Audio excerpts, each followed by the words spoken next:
So, yes, straighten up yourself and listen to this.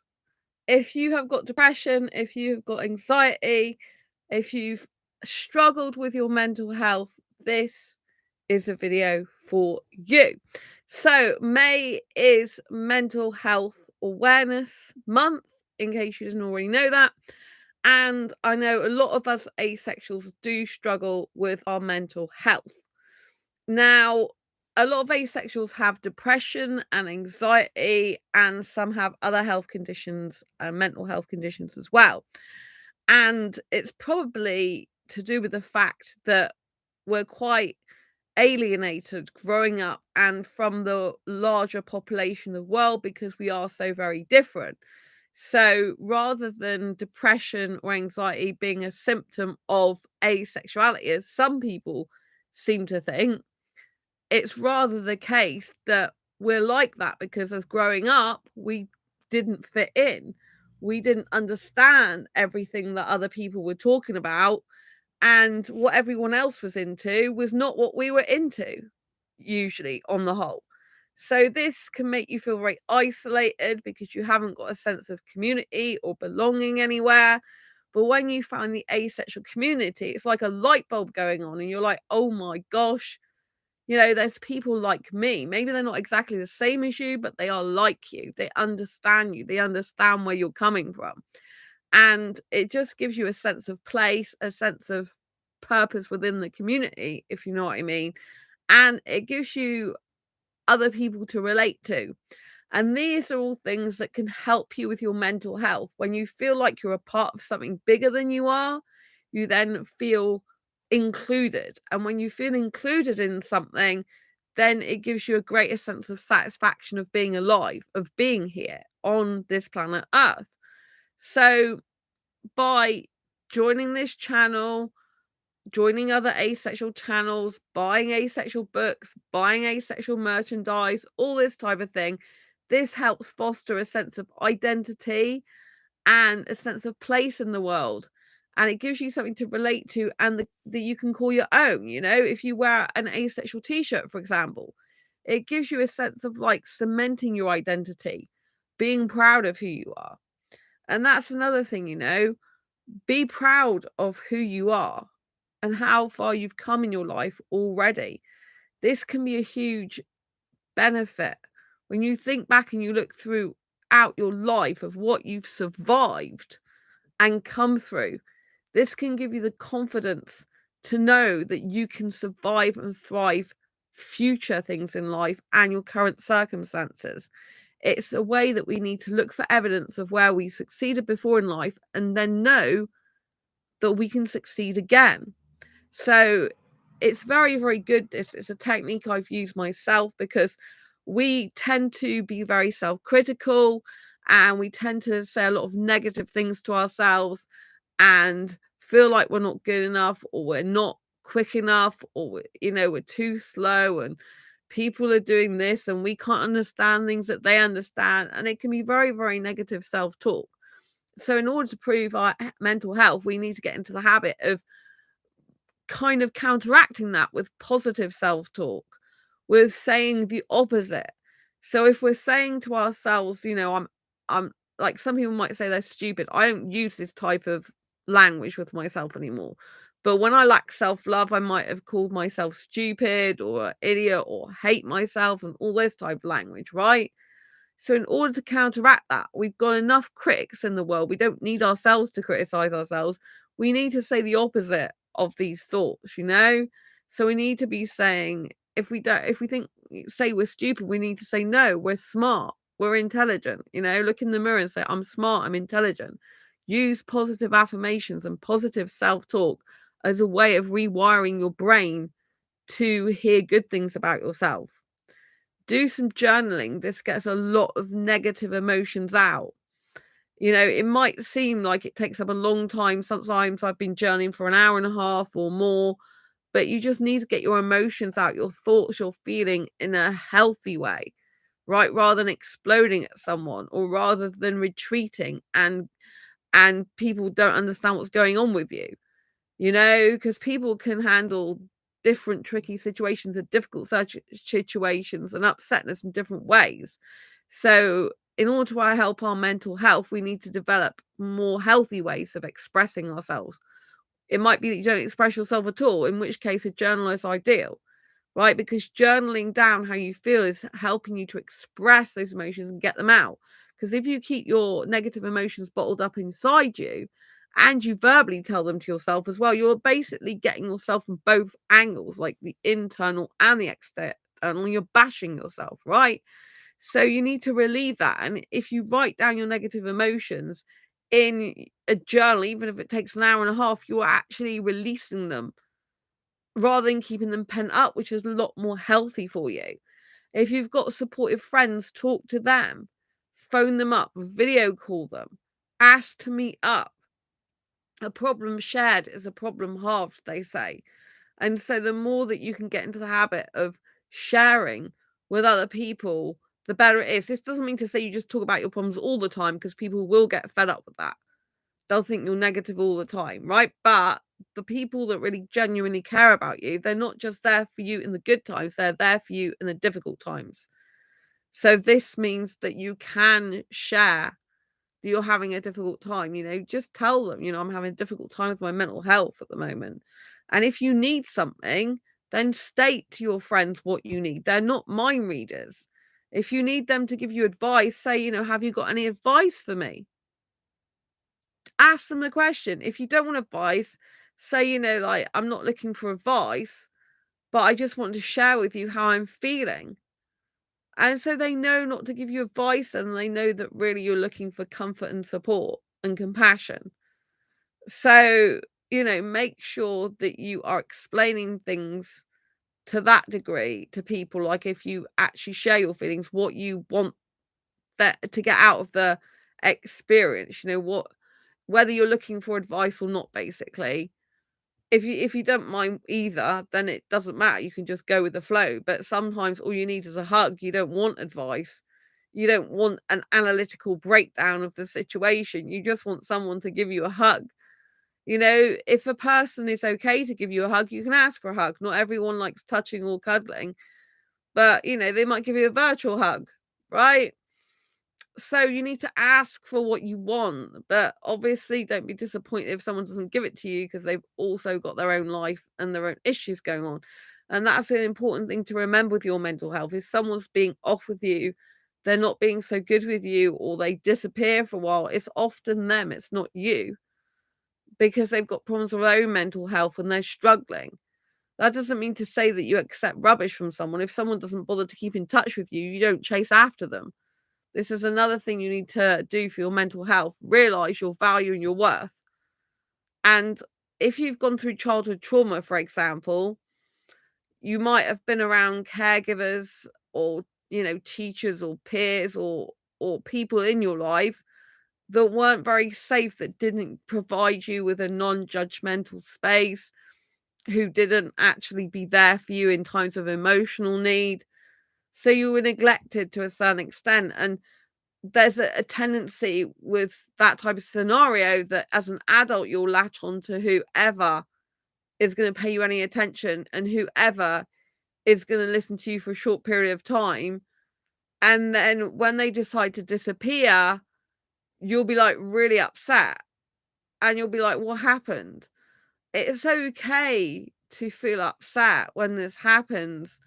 Just don't go chasing after people who don't value your worth, because that'll push your worth down even more, right? If someone doesn't keep in touch with you after you've tried and reached out to them, it could be that they've got their own mental health problems.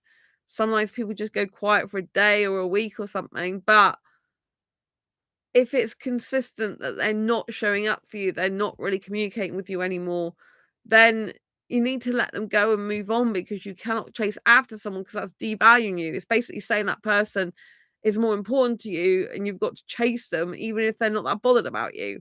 So it lowers your self-worth and self-esteem. So if someone's not putting time, energy, and effort in, and they're really giving you the vibes that they're not interested, then don't pursue that person. This will make you feel bad about yourself. Right? Be around people who want to be around you, who enjoy spending time with you, who like to see you, who look enthusiastic to see you, who are happy to receive your messages and to talk to you. Be around those type of people, because the environment we're in, whether it's a home environment or a person environment, is very essential to enabling us to have good mental health. So if we're around good, positive people who actually value our worth, then we are far more likely to feel good about ourselves than being around people who are negative and putting us down. You don't want to be around people who are negative, who are putting you down, who don't believe in your dreams and goals, who think that you're not worth much, who don't treat you like the intelligent human being you are, who don't see the value in you, who put you down about yourself and what work you're doing or not doing. This type of thing, it's not healthy for you to be in that environment with those people. You either need to limit your time with those people or cut them out entirely, you know? If it's family, you can't cut them out very easily. A few people do. They just completely cut off from their family or, relatives or whatever who's being like that, which, is fine if that's the best option for them. But it's not always that easy, is it? If you do love your family and get on with them to a certain extent, So it's kind of hard, but you need to limit your time with those people because you do not want to be having people that are negative in your life and that are saying negative stuff to you, because if you repeat things, whatever repeats, we remember. So if someone's saying negative stuff to you over and over again, you'll believe it. And that'll lower your self-worth, self-esteem. You'll feel bad. You'll sink into a depression. You'll get anxious for other people you meet. Like, will they really like you or not for who you are? And the cycle begins and continues. Right? So don't lower your self-worth. Don't accept scraps from people. Don't think that just because someone is showing an interest in you that they're good for you and they're safe for you, right? Just because someone's showing an interest in you doesn't mean to say you have to be interested in them back. If they are not good people, not a good person, do not be friends with them, because it's not going to be healthy for you. Don't feel sorry for them. Don't be friends with them. Don't talk to them. Don't engage with them. Walk away from them to a better life. Talk to people and be around people who are kind, caring, sensitive, empathetic, who understand you and your value and worth and have got your back and who appreciate you. Right? Be around people who appreciate you can really make a tremendous difference to your mental health. Being around people who are like you can make a tradition um can make a tremendous difference to how you feel. When you got people who relate to you, who can understand you, it makes you feel so much better because it validates you. So make sure you're being around people who bring you up energetically, who make you feel good about yourself, who inspire you, who are inspired by you. All these things can help your mental health. Stop watching the news because it will drive you crazy and you'll start thinking of doom, gloom, and depression. It's full of rape, murder, death, violence, riots, stabbings, you name it, it's on there. They do it for dramatic purposes a lot of the time and to get into your mind. So you think the whole world's screwed up. Yes, there probably is some screwed up parts of the world, but there are some good things in the world. Why not every person's bad, but if you watch the news, it portrays most things as bad, right? Because it wants to get views, you know what I mean? And it plays things out like a drama or something to hook you. So do not get taken in by that. What we consume in our brains, whether it's verbal communication, written communication, um, visually communication, you're seeing something visual, all these type of communications, they go in your mind and your subconscious and they penetrate it, if you like, and they then rear their ugly heads later on. So if you're watching murder, death, rape, violence, and then you happen to be walking somewhere, you might recall that memory on the news and think, I can't be anywhere near this place because this is unsafe. Right? And you might just walk around thinking everyone's horrible, everyone's into hurting each other. I don't want to be part of this world. This is not going to help your mental health. It's going to sink you into depression. You don't have to watch the news. I don't watch the news. You don't have to know what's going on because a lot of it is propaganda. A lot of it is just showing you what they want you to see, so you're not getting the full picture anyway. Right? So, you need to watch things that make you feel inspired, that make you feel good about yourself, not negative, not bad, lonely, or sad, right? And you need to listen to positive stuff, not like words of songs about killing and death and stuff like this. I know some people, some asexuals, they particularly like songs with death in them. But you know what I mean? This is only gonna make you think more depressive stuff. So find some songs that are uplifting, that make you feel good, that make you feel empowered to be in life, that make you feel life is amazing. Look at my Disney parade shorts video. I had someone comment on that, like, what is it? The soundtrack. It's like Shine Brighter soundtrack. I've actually written exactly what it is in the comments, right? Someone asked me what it is, and I like, do you know what this song is? And then I wrote, it's called Dream and Shine Brighter, right? And you can find it in a post I wrote as well on this channel. And so basically, that is a very empowering song. So since I got back from Disneyland Paris, I've been playing that over and over again every day. And going away on holiday to Disneyland Paris was one of the best things I did for my mental health, because it's very relaxing but exciting at the same time. So don't forget to treat yourself. Treat yourself to holidays, time away, gifts, self-date. Do things for yourself, because when you do things for yourself, it grows your self-worth, grows your self-confidence, and makes you feel so much better about yourself, because you're being self-reliant, independent, and you're saying, I'm damn well worth being alive. I'm damn well special because I'm treating myself like that. How you treat yourself really alters your feelings. So if you're treating yourself really well, you're self-dating, you're buying yourself gifts, you're praising yourself, you're going to feel so much better. And if you're putting yourself down, arguing with yourself, shouting at yourself, getting angry with yourself, telling yourself things about your appearance or what you're doing is bad, or not clever, and negative stuff like that, you're just going to feel absolutely worse.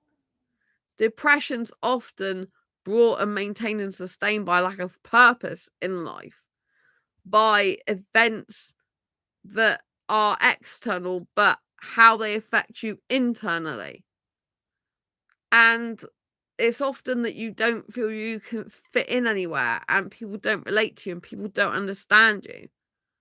So try to do the opposite of those situations. Be around people who support you, who understand you, self-praise, self-date, do all those things to help your mental health. Like I said, you can talk to friends. If you've got family members that are supportive, talk to them. If you've got family members that don't understand mental health, that really don't get where you're coming from, that's not going to make the situation good. It's going to make it worse and perpetuate, especially your own family. You'll be like, why don't my own family understand me? I must be such a bad person if that happens, but you're not a bad person. You need to know you're not broken. You're just different. There's nothing wrong with you, but you have difficulties because of what life's thrown at you. You have unhealed parts. So therapy is a good thing. Counseling is a good thing if you get someone who's good for you in that, right? Because then you can share your problems, emotions, thoughts, and feelings with someone else. And if you want to, sometimes they can give you constructive feedback. Other times they can't say anything. They just have to let you talk. Depends on the individual counselor and therapist and their rules. But basically, some work as well on CBT, CAT, cognitive analytical therapy, cognitive behavioral therapy. Some use different techniques. Some use just talking therapies like counseling. Any of these type of things that's going to help you, then get help. Keep getting help and support. Get a support worker if you need one. Get someone to help around the house if you need a help around the house. Just get people to help you. It's not wrong or bad to ask for help. Acknowledge your good points. Write down things in a notebook that people say about you that's good. And then look back through that when you're feeling sad or bad about yourself. And, do things that make you happy. Live your passions. Do what you're passionate about. Do what you dream about. Do what you find hugely fun. I love going to the cinema. So yeah, I put that on my happy list. I've said it before and I'll say it again, create a happy list.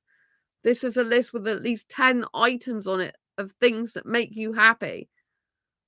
And then every day you need to look at something off on that list and basically you need to look, hi, how are you? Enviro Earth 2.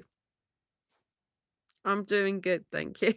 I'm a little bit sleepy, as you can probably tell, and I have to go to the doctors, which I haven't mentioned yet on this channel, on this video. I'm talking about therapists though, so it's similar. But thank you for asking me, because I do have to go to the hospital, which I suppose is a good way in to say, yes, go and get the help of a doctor as well if you have physical difficulties or problems that you do need help with. So at the moment, I do have a chest problem. I've actually had it for over a month. Oh, you're British too? Sorry to hear that you're not well. Oh, lots of love to you. Yay, British too. That's great. Yeah, I've had chest problem for over a month. Like going back to Easter, like after Easter Monday. Not the Tuesday, but the Wednesday. I went out clubbing and I went out clubbing Tuesday to Wednesday and got sick.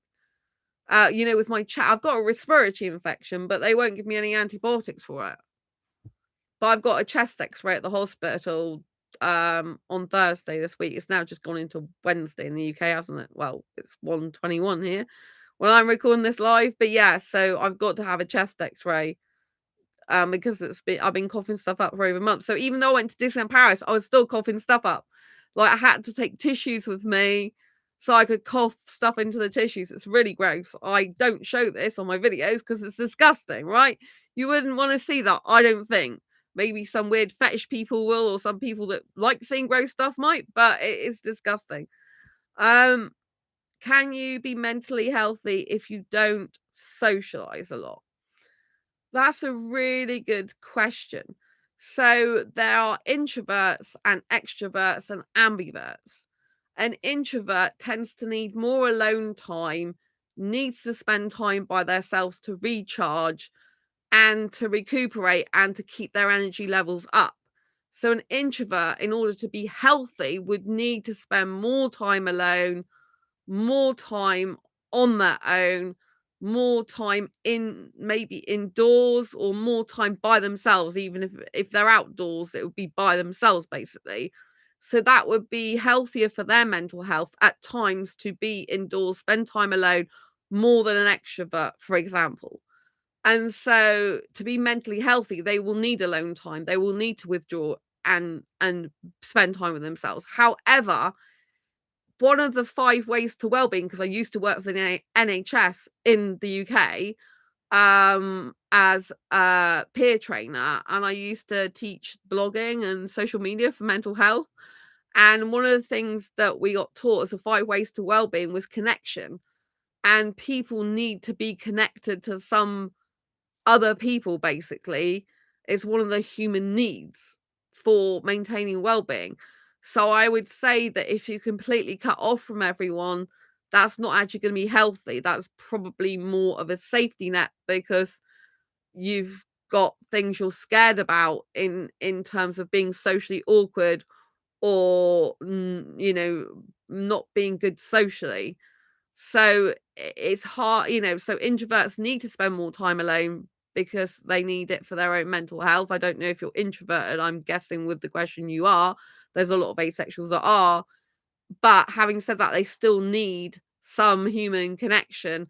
And if you're doing it from a place of, I'm scared to talk to anyone, I've got social anxiety, I really feel like I'm all alone, then that's not going to be healthy.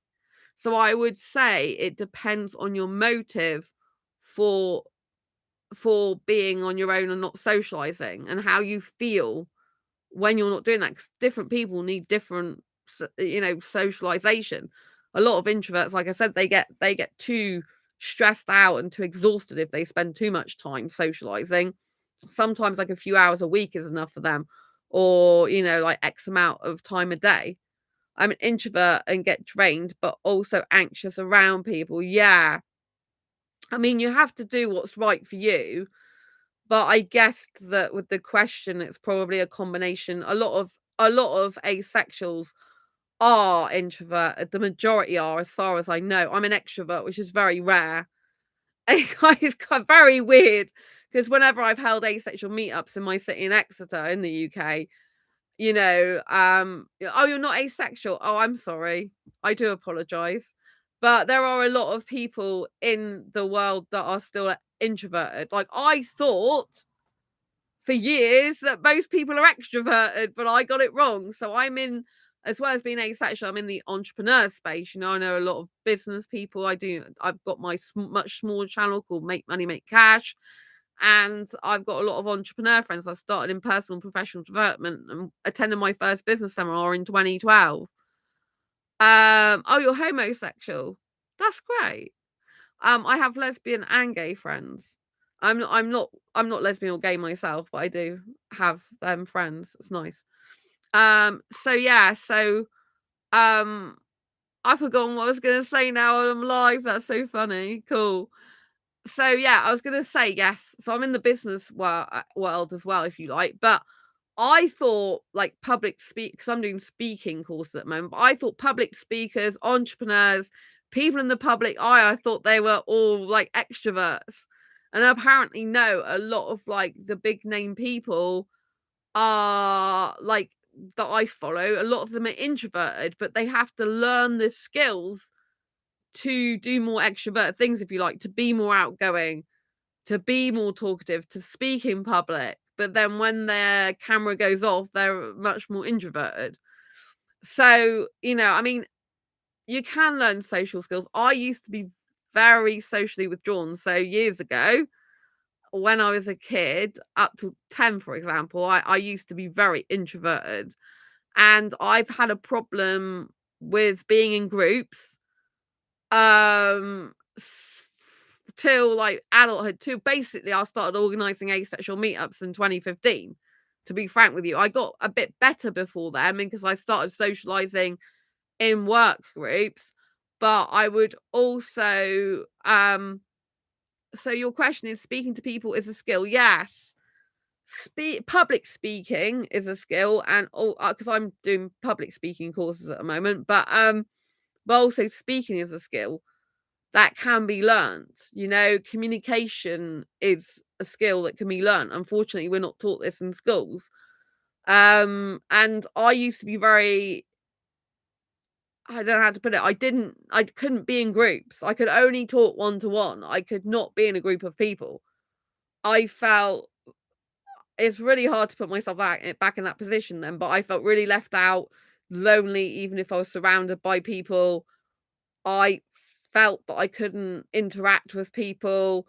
If I went to any group, I would purposely go to one person and spend all my time as much as possible just talking to them if I knew them quite well and was familiar, to feel safe.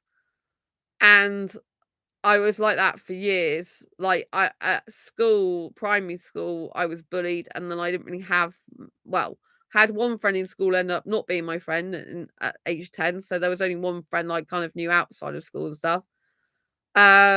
Although they went to my school, but they were a lot younger at the time. Yes, I prefer dogs to people.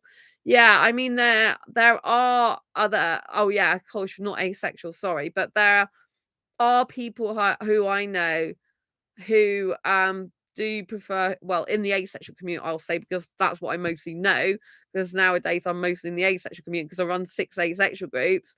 A lot of, there's quite a lot of them that prefer animals to people, because animals like love you unconditionally, whereas obviously when you're around people, they can judge you, they can be horrible, they can be quite scary speaking to people you don't know, because you can be worried about what they think of you, what they're going to say. I'm very social now. People are very judgmental, yeah. So a lot of the time, if people have social awkwardness or social anxiety, it's because you're afraid of what others might say about you. You're afraid of people judging you. You're afraid you don't fit in. Maybe you feel you don't fit in with those people. And also, you just don't know how to communicate in something like that. And they cut you out of their life, even for little reasons, very thickly. Yeah. I have to say that most of the time, the majority of my friends are guys because I've had a lot of experience with women who haven't been good with me. I've had more problems and issues with women, even though I'm cis female. So I was born female, am female, assigned female at birth, whichever language you like to use.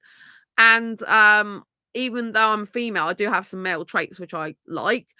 And most of my friends are guys, and most of them have been guys because I get on better with guys because I don't think guys are very good in relationships a lot of the time, but I think as friends they're much better because they more likely tell it like it is. They're very direct, so you've not got to worry about them gossiping and saying something behind your back, which I find with women, they're a lot more bitchy and secretive. Not every woman, I'm saying, but what I found in my path. Ghosting is very common. Have you ever been ghosted? Um I had a friend that I was very close to. I can't reveal everything about this because obviously I respect a person's privacy, but I was very close to them and they sent me a last message and blocked me from them. And I just have to accept it, there's nothing I can do because this person, but they had their own issues going on. They were introverted to the point where I hadn't heard from them for like a week and a half, but it was to the point where they'd rather spend time on their own than see me really. And I felt like I don't want to give too much away, but basically they were moving and they said that when they were moving, they probably weren't going to keep in touch with me anymore. And I was shocked to hear that because we were really close friends. And they're like, "Oh, so if you don't class me as a friend anymore when I move, then that's fine." But I never expected them to. That's not nice. Yeah.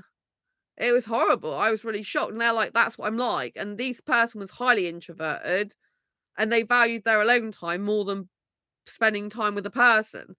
But they did admit that they've got avoidance issues because when you have a child, like everyone has a childhood, right? But a lot of people have childhood trauma, childhood issues. The majority of us do. And so it affects how you interact with people later on. And so I'm an anxious personality type. That person was avoidant. They don't go together at all. Do they care about hurting people? Um I would say, do they care about hurting people? It's a very difficult question because obviously I'm not in touch with the person anymore. I thought they cared about hurting people. I would say yes, they did care about hurting people from the time I spent with them. Ghosters, I mean. Um, I would say the majority of people who ghost people and they don't give the person any message, they just stop speaking to them.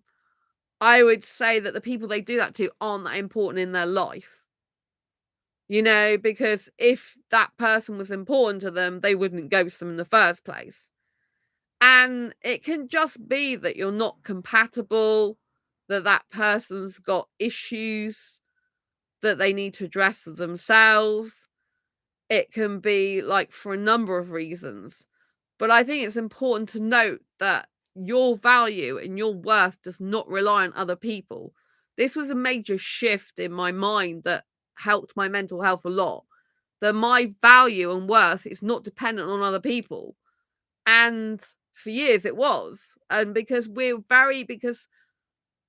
we're brought up as kids, we're relying on parents, we're relying on caregivers, teachers, peers, older people, authority figures to look after us, to tell us how to live our life, to guide us in whatever way they see fit, right? And as you're growing up and going through different things, any time an authority figure says something to you, you believe it. It's like God or something. But we have to remember they're not God. Doctors aren't gods either. Like when I went to the doctor's last for my chest, I've got a lump on my leg where someone in a club kicked me as well, and I fell down the stairs. So that's swollen as well. So I have got a few issues going on at the moment health wise. And the doctor wanted me to have a blood test, but I am actually scared of blood tests. I mean, I don't like needles, I don't like blood, and she thinks my chest and leg problem might be related, and I think absolutely not. She won't give me an antibiotic, so that's out of the question. And so I refused the blood test, which is not what people usually do. Whatever a doctor says, they're usually like, yes, just let's go and have it done. But I was like, no, I don't have blood tests. I mean, I have occasionally, but I will refuse them unless I absolutely think I need one or have to have one. But the last blood test I refused as well. I don't know if I can continue refusing these blood tests because I might actually have to have one done. But at the moment, I don't think I need it because I don't think the leg is related to the chest whatsoever. I think they're two complete separate issues. They happened at different times. Yeah, sometimes friends can lose interest in you or think that you're boring, I guess. Oh, if we go back to the ghosting, it depends who's ghosted you, because obviously on dating sites, people ghost each other all the time because you end up stopping talking to someone because you feel that they're not right for you, even if you've had a good conversation. Like I'm on Badoo at the moment, and there was a British guy that I was talking to quite a bit, but we're not really saying anything to each other anymore. And it can be subconscious. Like, I don't know how spiritual you are, but you can send subconscious signals to another person. You can send mind waves to other people. So, for example, this guy who I think is nice person overall, he's 22, but he looks much younger. And so I like younger guys, 21 upwards, but I think this guy looks way younger than 22. I did check and ask him if it was his age, and he just said, yeah, but a lot of people think I'm way younger. And for me, he does look a bit too young. Now, I haven't told him I think he's too young for me, but in my mind, I've come to the conclusion that it's highly probable that he's going to be too young for me because he looks, even though I like really young looking guys, he looks too young. And so I haven't like I usually prefer these days in dating for the guy to keep the conversation going as much, because usually I'm a masculine girl in the sense that I keep the conversation going. I put time, energy, and effort, but I'm trying not to do that as much anymore because of the ghosting situation and stuff, because I get too attached. Yeah, with friends it should be different than dating. Yeah. You are a cougar, haha. Oh yes, yes, I'm an asexual cougar. I class myself as that. I put it in my description. Yeah, I like younger guys, 21 to 25 ideally, maximum 28 really, and that's getting too old for me. 21 to 25 ideally. Yeah, so I'm an asexual cougar. I don't want sex with younger guys, but I love snogging and holding hands, and I do want a serious committed relationship with a younger guy, which is very difficult to get, obviously, because a lot of them on Badoo, for example, where I'm on at the moment, they want kids in the future, which is absolutely no good for me. So an asexual relationship would be purely romantic. For me, I like romance, but I have sexual behavior but zero sexual attraction. So it depends on the asexual. Some asexuals will have sex. Some asexuals like me are sex repulsed, although I have had sex years ago because I thought I had to as part of a normal relationship before I found out I'm asexual.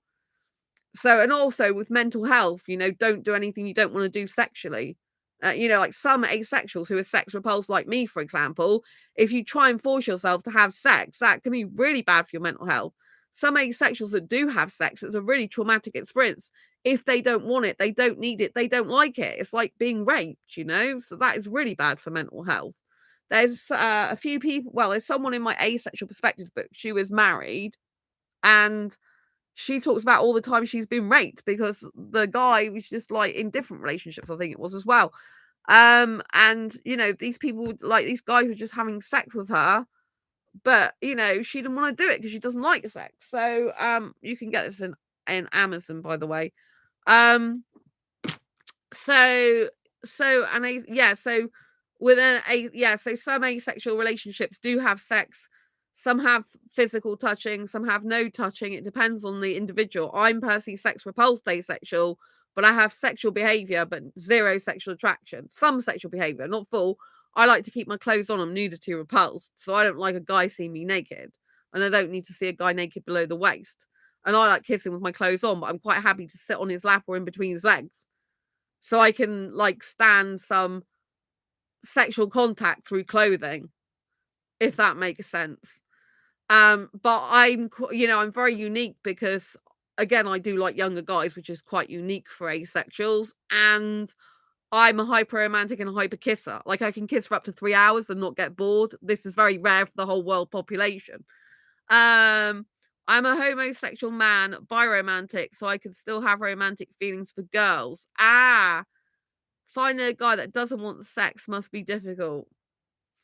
Um, yeah, it is hard. I mean, there are a number of guys that don't want sex in the asexual community, but the problem is a lot of us are spread around the world. So, for example, there's guys in America, there's guys in India and stuff like that, but I'm in the UK and I don't want to move. So, it's finding an asexual that's geographically obtainable and who's compatible with you and has compatible physical needs and goals and stuff like that. So it's very difficult to find a relationship, a suitable relationship, a compatible relationship. There's someone in one of my groups that's just literally split up with their asexual partner because they were no longer compatible. They found out. I'm not going to go into any details. It's their personal business. I'm just mentioning that much. But so even if you find an asexual person for a relationship and don't have sex, doesn't mean to say it's the right person for you. However, I do know some asexuals who are actually married couples and they love each other implicitly and they're very happy together and they don't have sex. So, you can find another asexual person. Problem or difficulty, I guess, if I dated a girl, they would have to be asexual.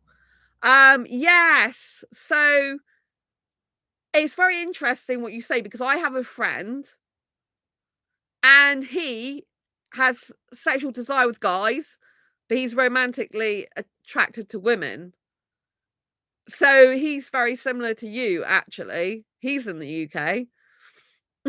So there you go. I don't know him very well, but I think he might still be on the asexual. We met through an asexual dating site, but he doesn't class himself as asexual anymore. But there's possibility he's still on the grey asexual end of the spectrum because he has sexual desire for men, but not enough currently to want to act on it. So he thinks about acting on it, but he currently hasn't. But I would say he's more pan romantic. So he's more homosexual pan romantic. So he can be attracted to multiple different genders romantically, but he does have an aesthetic attraction for women as well as romantic attraction he can have. So he's asexual towards women because he never wants sex with them, but doesn't obviously identify as asexual because he wants sex with guys. But it's kind of like he desires the sex, but not necessarily. But there's debate over whether he would actually want to do that. At the moment, he doesn't actually want to do that in real life, if you know what I mean. Well, he sometimes does, but then he can't bring himself to do that because, like, it's not enough to want to act on it. You know what I'm saying? So, yeah. So, yes, I like celebrity men, but in real life, I haven't been attracted to many men. That's very interesting. It's similar to him then, by the sound of it. But he likes some men in real life, but he talks more about women than men, which is why it's quite interesting because sexually, his ideal scenarios with a guy, but yeah, I hear him more talking about women and aesthetic and romantic attraction to women. So although he mentions guys to do with sex, he doesn't actually talk about guys in a real attraction sense. And with guys, I just think it's kind of like a sexual thing, not much more. I think he gets some aesthetic attraction for some guys, but I actually don't think it's that strong compared to women a lot of the time. So yeah, it's very difficult for him, obviously, but I think he just doesn't want to act on it. He likes his own company and he is introverted as well.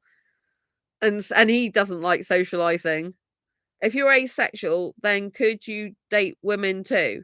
No, because I'm heteroromantic asexual. I'm only attracted to guys.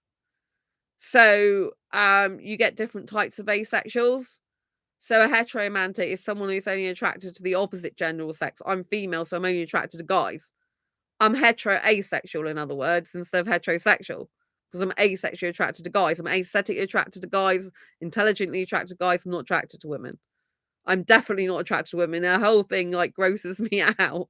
I hate it because a lot of people do assume that. They go, "Oh, you're asexual, you must be a lesbian then." I'm like, "No, I'm really not." I hate when people I have lesbian friends and gay friends, but I hate it when they accuse me of that because I'm asexual, I must be that. It's like, no, I have no desire to do any touching, any kissing, or anything like that with a woman. Actually, the person that I was really close to was female who ended our friendship. And she held my hand at one point, and I wasn't used to that. She's used to that, I'm not. And that felt really weird to me. I did tell her I was uncomfortable with it because it's not something I would do. I mean, I would usually only do that with guys, preferably in a relationship. Ah, sorry. I assumed maybe you were biromantic. No, absolutely 100% not biromantic. I am only attracted to guys. I'm attracted to Indian guys the most. So for me, it's really difficult because I like younger, foreign guys, particularly Indian, 21 to 25 ideally. And it's difficult because it's very, very difficult actually because I'm on Badoo and I am talking to British guys, which is not normal for me. And it's just like I can't like you would like Raj from The Big Bang Theory then. Yes. Yes. Yeah, it's really difficult for me because I'm talking to guys on Badoo, which I don't usually do, and some of them are coming across as nice. I'm having nice chats with them. One guy particularly, we've got quite a lot of stuff in common.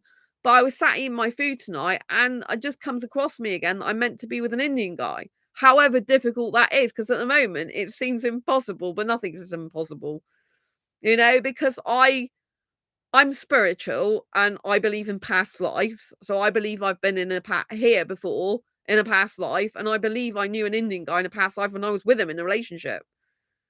Badu has a lot of creepy men on it. I experienced that. Ah, very interesting. I have had quite a lot of friendly guys on it with me. It's really weird because I'm on Facebook dating as well. Been on there for ages. But the guys I've had dates with on Facebook dating, 3 of them, they've all lied to me. That's the thing I don't like is there are a lot of liars on dating sites. I hate that. I can't stand lying. Drives me up the wall. Older Asian men always like me. Oh, they always like you, do they? I like the younger guys, but yeah, that's nice they like you.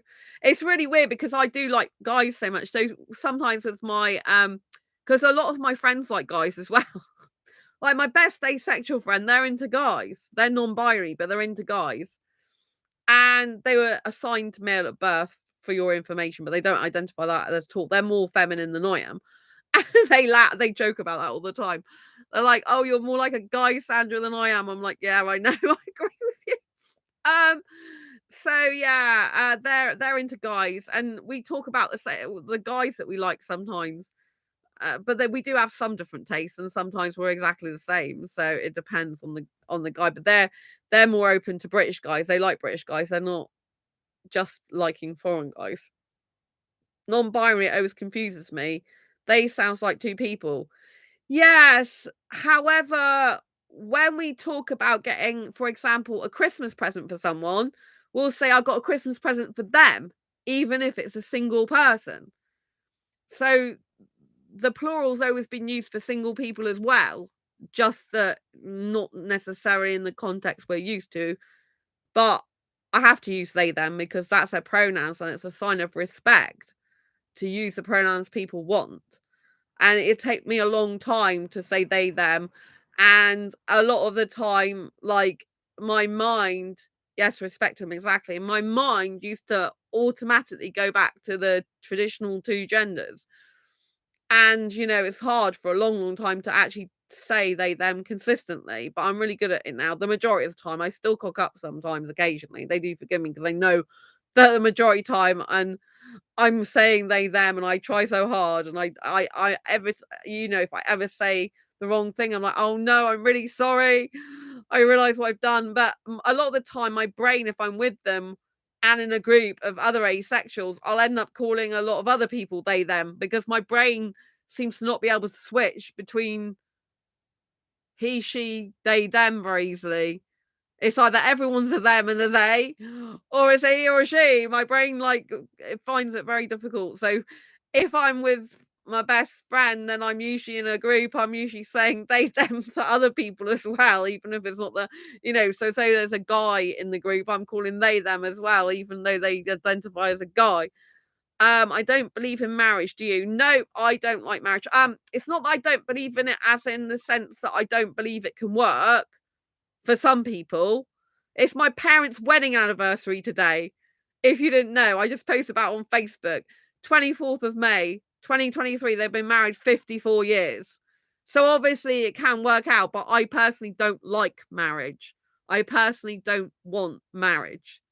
So yeah, my parents have been married 54 years. They had me a little bit later in their life. Because people automatically assume, oh, 54 years and you must be such and such an age. I'm like, actually, my parents had me a bit later in life. Happy anniversary. Thank you. My dad watches this channel sometimes.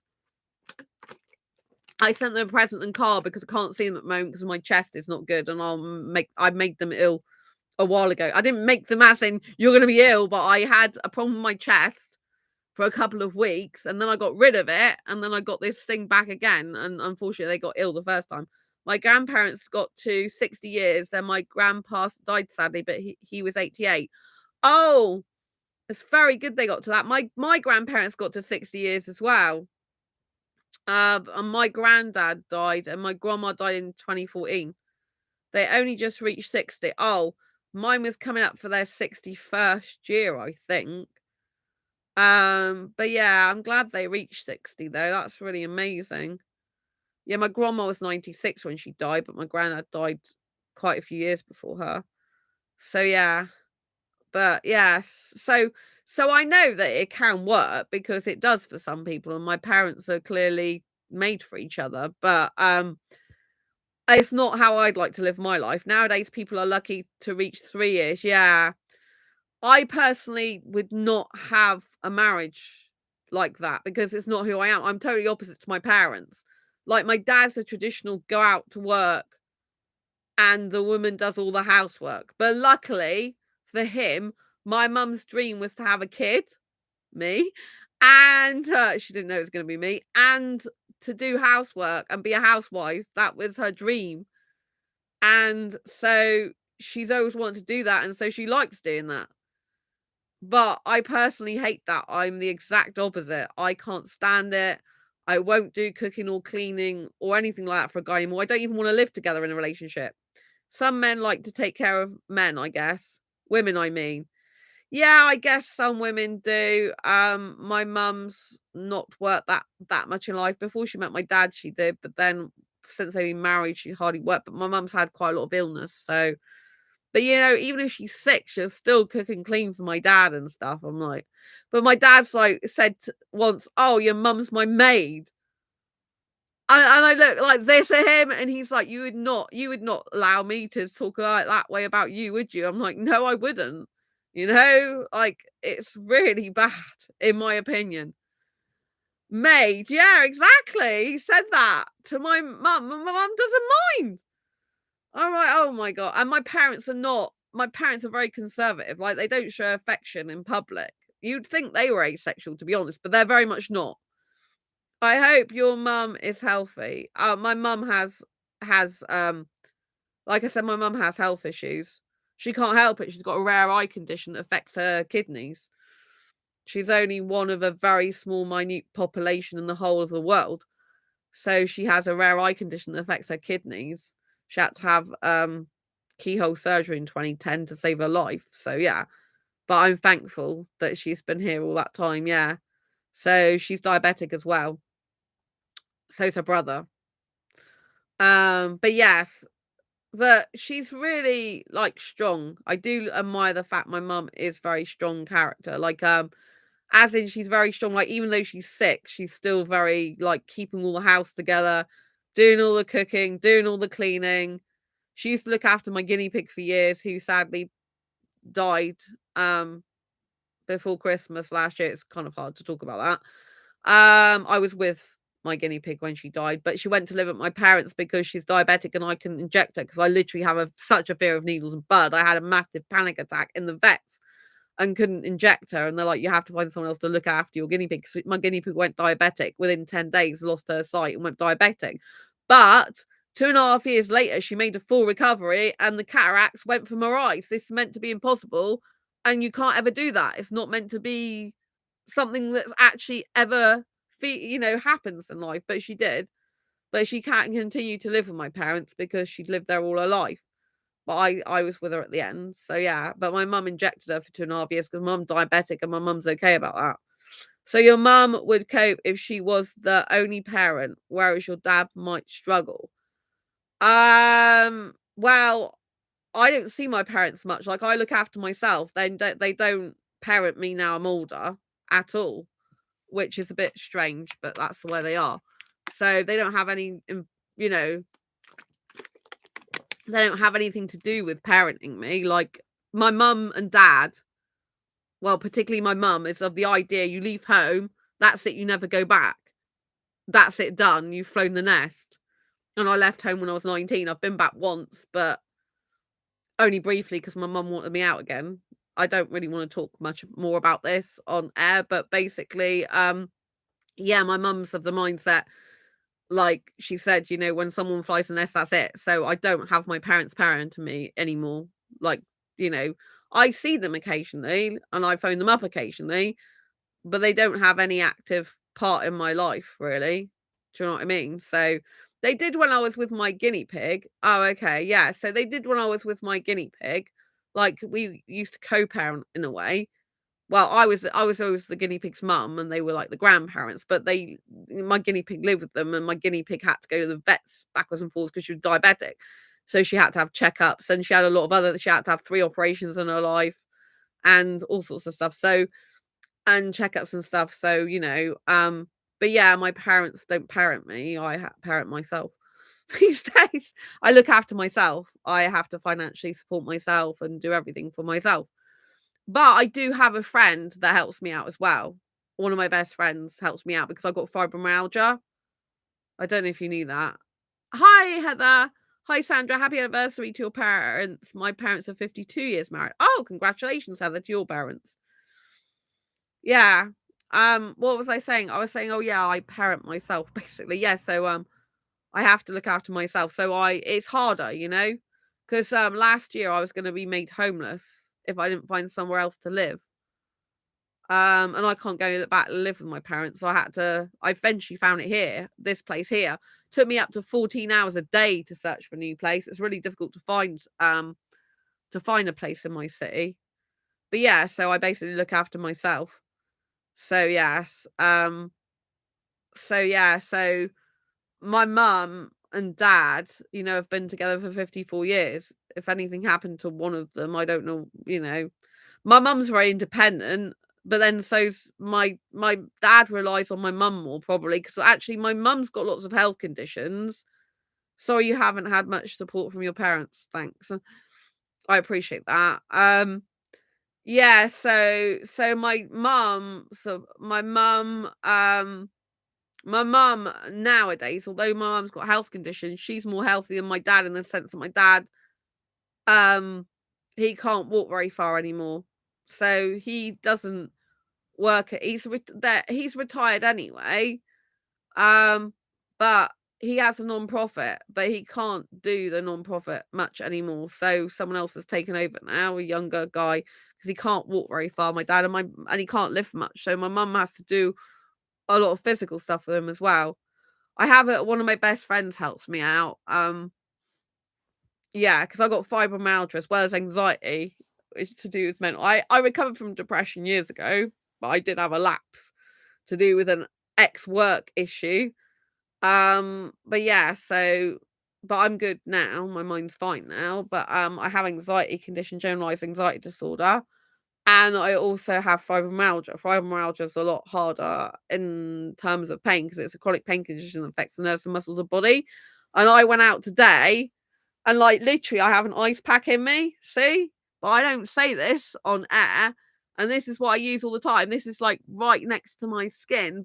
So I went food shopping today, but I'm not supposed to do heavy lifting. And I had a shopping trolley with me, but I had to get some more water and I put it in the basket but it was lopsided, and so I damaged. So on top of my chest issue, I've got a lump on my leg, on my right leg. I've also got a little lump on my left leg, which I haven't mentioned because I don't say all this on on my live stream because like I don't want to just go on. I don't like to go into all the details about health problems because got health. I've got more health issues than normal because I usually have fibromyalgia and all this other stuff on top of it. But I had problems with my ribs a while ago and I have to put ice pack. And so this is what I've had in my side because I hurt it in the supermarket. So I actually hurt my side. It's more painful when I sit down. I got problems with the other side still because that when I fell down the stairs 2 days before Disneyland Paris. So I hurt my left side with that, even though I went to Disneyland Paris. What so why do you think society judges single people? Sorry about that. Everyone gets older. It's not to do with my age, it's to do with the fact that I got fibromyalgia. Fibromyalgia is a chronic pain condition that affects the nerves and muscles of the body, and I'm not supposed to do heavy lifting with it. My outer muscles are very strong, but my inner muscles are very weak, which is physio I saw years ago. Had fibromyalgia since 2012. And I met a 15-year-old girl who was a customer in one of my previous jobs. She was 15 years old and she had fibromyalgia and chronic fatigue syndrome as well. So it can happen to people at any age.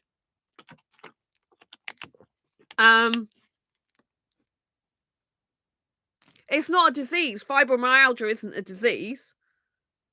Fibromyalgia is a chronic pain condition that affects the nerves and muscles of the body. It's not a disease. You can't catch it. And it's born by trauma. So yeah, it's not down to age. There tend to be more women than men that have it, but some men can get it as well. Oh, sorry, I didn't know a lot about that. Yeah, exactly. Yeah, I mean, a girl 15, she's got fibromyalgia and chronic fatigue syndrome. I mean, both together is awful, but she still did a part-time job, I think, as well. So yeah, I mean, I've had it since 2012. That's my official diagnosis, but I got it in 2010, as far as I know. But it took them 2 years to work out what's wrong with me. And you can't get it through a blood test. You can only get diagnosed by pain points. It's brought on by trauma. That's what causes it. So, if people have had type of trauma in their life, you get it through that. But sometimes it doesn't show till later in life, usually. So you might have had trauma years ago, but you might have had more trauma and stuff like that. And eventually it happens in your body that it just like goes like that. But yeah, I've had lots of trauma in my life, multiple types, probably all four types of trauma. So it's like, pretty obvious why I got it. But I wrote a book about it, by the way, Fibromyalgia, which is great for mental health. So this is my autobiographical book, and it's called Fibromyalgia Self-Help Handbook: How to Manage Fibromyalgia to Have Less Pain, More Energy, and Feel Happier. Because I've got a lot of energy for someone with fibro. Most people with fibro are bedridden. They're like literally lie down for hours in bed, and they can barely even get up. Some people are on crutches or in a wheelchair with the condition. But I manage it really, really well. And this book talks about anxiety and depression because a lot of people with fibromyalgia, they have anxiety and depression, and they don't know if anxiety and depression is a symptom of fibromyalgia or if it is a cause of fibromyalgia, But basically, anyway, yeah, so this is autobiographical. That's my Ace Fiber Girl outfit. This is autobiographical. And so this tells all my personal story, but also shares everything about food to eat to help, and foods not to eat. Because if you eat certain foods, can you get arthritis at a young age? Yes, you can. Yeah, you can. It's a fallacy that only older people get it. Yes, you can get arthritis at a young age. I knew someone else well, my mum had ME years ago, but she says she's recovered now, which is similar to fibromyalgia. But there was a girl at school, my secondary school, I think it was, and she had ME as well. So that's similar to fibromyalgia, but not exactly the same. It's basically chronic fatigue syndrome. It's similar. So yeah, so you can get arthritis at a young age. I mean, I had a boyfriend, I've had a few boyfriends in the past, but when I was 16, I had a boyfriend, and he was getting grey hair, and he was only 18, I think he was. 18 or 19. He was like, you know what I mean? He was only a few years older than me, and he already had grey hair. It was going like, I think it was grey hair. He's always going bald or something. You know what I mean? So people think that you just get grey hair when you're a certain age. It's not true. You can get grey hair when you're much younger. And and the guy I dated did have grey hair. I think it was grey hair. Yeah, grey hair at the sides. I think I don't know if it's gone bald on top. Anyway, I digress. So this is my fibromyalgia self-help handbook, but it's actually got sections dedicated to anxiety and depression and how to reduce them. So it is worth getting, even if you don't have fibromyalgia, because it's an entertaining read, because it's all told in a superhero style. All the chapters are done in a superhero style. It's really good fun to read. So it's autobiographical, helpful. It will help people that like a lot of the things basically that people with fibro shouldn't eat. It's the same for arthritis because it's a pain condition as well. Just that fibromyalgia affects the nerves, it affects the nerves and muscles of the body. But yeah, this is all told in his superhero style. I love this book. Look, prepare to be a superhero rock star. So it's very unconventional ways of managing fibromyalgia. So but it shows you how to free yourself of depression, basically, which I did years ago, and how to reduce anxiety. So it is a really good read. Helps with your mental health. That's on Amazon, and it's also in Barnes and Noble as well. Yes. Oh, this is my Asexual Perspectives book, because you're new to this channel, aren't you? So this I published in 2017, and this is about love, life, and sex from an asexual point of view. And this does actually help people's mental health, because I've had people say they thought they were broken until they read this, and then they realize they're okay. So this has actually helped a lot of people with their mental health. I mean, some people I've come across, they want to die and kill themselves because they found out they're asexual, and they thought they were all alone and broken. And then they read this book and they realize that they're not. So it saved lives as well. This is in Barnes and Noble, Waterstones, Amazon, Blackwell's, Target in the USA as well. Yeah. Oh, I love superheroes. Who's your favorite? Oh, my favorite superhero is Iron Man. He's my very favorite superhero. I was very peed off that they killed him off on my birthday. Well, technically the day after, because I went to see the movie with my best friend Sammy on my birthday, and then it went over midnight and they killed him off after midnight. But I always think they're going to bring Iron Man back. I am really hoping they use a time stone to bring Iron Man back, which I think they will do somehow. He's going to be alive in some multiverse somewhere. Heather, love Marvel movies. Yeah, there's some movies that I want to go into the cinema and see soon, actually. I don't know if one of them's a Marvel movie or not. Oh yeah, I think it is Flash, isn't it? Flash, yeah. Girls always seem to be turned off whenever I bring up superheroes. Oh god, I love superhero movies. Yeah, I'm really into superhero movies. They're one of my favorite movies. Superhero movies and Disney and Pixar movies are my favorite movies. Yeah, I love superhero movies. Like I went and saw I did a review. I did Guardians of the Galaxy Volume 3 I saw. Was the last film I saw recently. I did a review. So I do movie reviews on this channel, a lot of no sex movie reviews. There's a playlist you can go to and go and look all through the no sex movie reviews. So yeah, because a lot of asexuals, some asexuals don't mind having sex, but there's a lot of asexuals that get fed up with seeing sex in movies, which is obviously not good for the mental health if you're seeing stuff all the time that you don't want to see, that's repulsing you, that's like driving you nuts, thinking, when am I going to have something different? I personally don't watch TV. I have a TV for my Blu-ray player, which I haven't watched in quite a while anyway, but I don't watch TV. Like I don't have a TV license because I don't watch terrestrial TV. I only have my TV hooked up to my Blu-ray player because in case I want to watch Blu-rays, which I have a lot of Blu-ray movies. But I love superhero movies. Obviously, I'm Ace. That's my superhero costume as Ace Fiber Girl. Can you see that? I'm in the Chinese there, eating my meal. But yeah, that's my superhero costume. Marvel movies are not allowed to include sex. Laugh out loud. That's good. Yeah.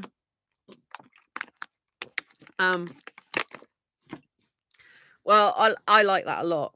Yeah, I like no sex because I'm not interested in that. I do like romance, however, but a lot of asexuals are not even romantic because a lot of asexuals are aromantic asexuals. I read recently that only a third of asexuals are heteromantic. But, some are biromantic, some are panromantic, but there's quite a lot of aromantics or aromantics, as some people pronounce it. So they lack romantic attraction. There's quite a lot of asexuals like that, and a lot of them don't want relationships. Some do, but the majority don't. Um, so yeah, so I think it's a good idea, like like I was saying earlier, like what we put in our mind and feed our minds affects basically our mood. That's what I was trying to talk about, but I think I went off on a tangent. And so I was saying, like, don't watch the news. It's really, really bad for the mind, the news. So just don't watch the news. And like, don't listen to songs that are morbid. Listen to like positive, upbeat songs. Like, read positive, inspirational stuff. Watch inspirational videos. So, in order to counteract a negative mindset, you need to plug it or inject it with positivity. So, you do the opposite of whatever you're feeling. I talk about this in my fibromyalgia self help handbook. So if you want to feel good, you have to inject your life with goodness stuff to counteract all the bad. So if you're negative talk, you then have to go and watch videos and movies that are inspirational and that make you feel good. You need to do the opposite. If you've got a negative mindset, then you're watching the news and it's like, oh, someone just got raped, someone got murdered, triple murder. Oh, look, someone's accomplice to murder.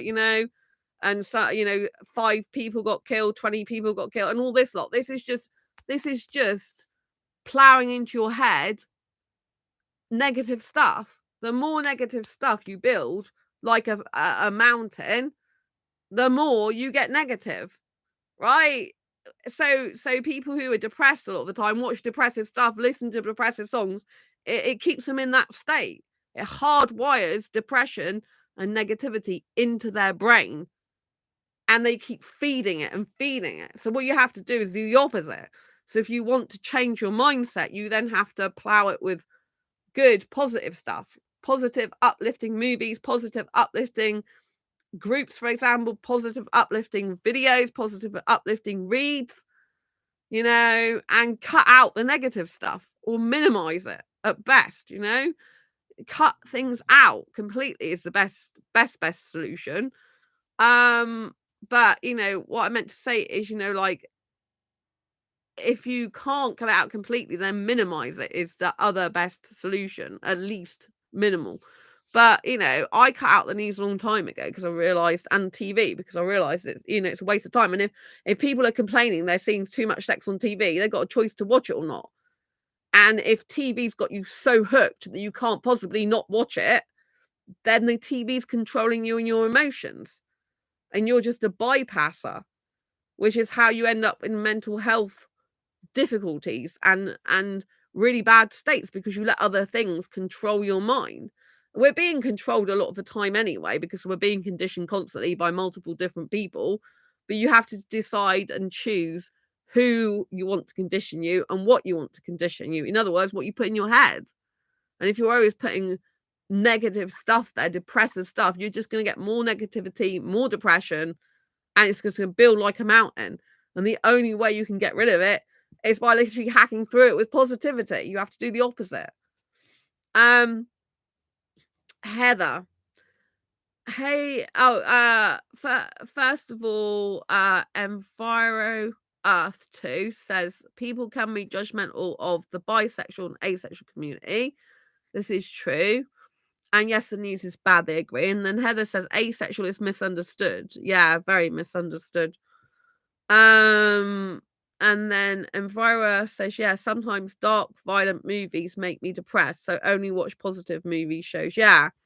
I mean, I go to the cinema and sometimes I realise the film didn't make me feel very good. Like, even superhero movies. Like, so Guardians of the Galaxy Volume 3, I found that very difficult to watch because it had animal testing in. The majority of the story involves animal testing, and I hate animal testing. And I know they said no animals were actually harmed, but I can't stand animal testing, and that was like 3/4 of the movie. That was really difficult for my mind. I didn't feel good, especially because I'd been asked by the doctor to have a blood test, which I refused. But it's like these animals were being injected and stuff, and I'm like, "Oh my god, I don't wanna be thinking about this when I might have to have a blood test," you know what I mean? It's freaking me out. And I saw Avatar, the second one, and that was really upsetting as well. So I find sometimes I go to the movies expecting the movie to be good and that I'm gonna like it, and I actually end up feeling negative. But because I don't watch things all the time and I'm careful about what I watch, I notice my emotions a lot quicker though. So some people might not notice it as much because they're not consciously aware of that. But because I am very careful about what I put in my head, it kind of hits me a lot more, if you know what I mean, probably, because I'm not used to that type of thing.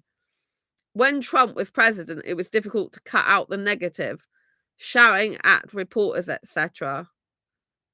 Yeah, I don't watch the news, so I don't get involved with politics either. Like in the UK, if stuff's going on, I see some stuff come up in my feed, like Yahoo feed or whatever, and I just most of it, unless it's something to do that's going to directly impact me, then I don't bother even reading it or looking at it. I just see the headlines sometimes, but usually some of my friends or parents will just tell me anyway. My parents, the opposite. They religiously watch the news multiple times a day. They watch all the soaps. Opposite. I used to be a soapaholic, but not I stopped that. I realized that soaps are just to hook you. They're just drama, they just hook your emotions to keep you watching and watching like a drug. It's really bad. Just like drugs, you know? I think the older generation likes the news more. Well, yeah, because a lot of people cannot cut off from the news because they've got a fear of missing out. FOMO, it's called in marketing. They have a fear of missing out. Like, oh, if I don't watch the news, I'm going to miss something really important in my life. So I have to watch it. And also, my mum just watches TV. I mean, my mum doesn't go out. She is very introverted. My parents are both introverts, by the way. And my mum doesn't want to go out. She's not interested in traveling. She only goes out food shopping or to the garden centre, usually, places like that. And that's it. And that's what she's always been like all her life since I've known her, like as an adult, and grown up. So, yeah, she likes a lot of older programs as well that I just like. If I go around there, obviously I do see the news when I go around to my parents, because if I want to spend any time in the same room as them, if I do, which I do like to see them, sometimes I stay over there at Christmas. Not every Christmas, but I did last Christmas, but not the Christmas before. But I've got a room there, so I go to my room sometimes while they're watching TV because it does get a bit much after a while. But if I want to, and I'm on my phone as well quite a lot doing social media stuff while my mum and dad are, well, my mum's more into the TV than my dad really, but yeah, my mum loves TV. It's like from morning till she goes to bed. She goes to bed early though, but yeah, so different to me as well. Um, but yeah, but if I want to spend time with them, which I do, so that's why I'm in the same room, so they have the news on. My mum does turn ER programs off, thank God, because she likes watching real life operations, and again, that's very bad for my mind. Reading book are better. Yeah, I agree, Heather. If you get a good book and it's not a depressive book, yeah.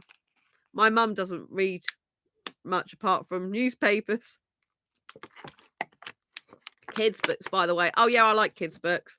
Yeah, my parents aren't readers really. I don't actually like reading much myself, but I have to write.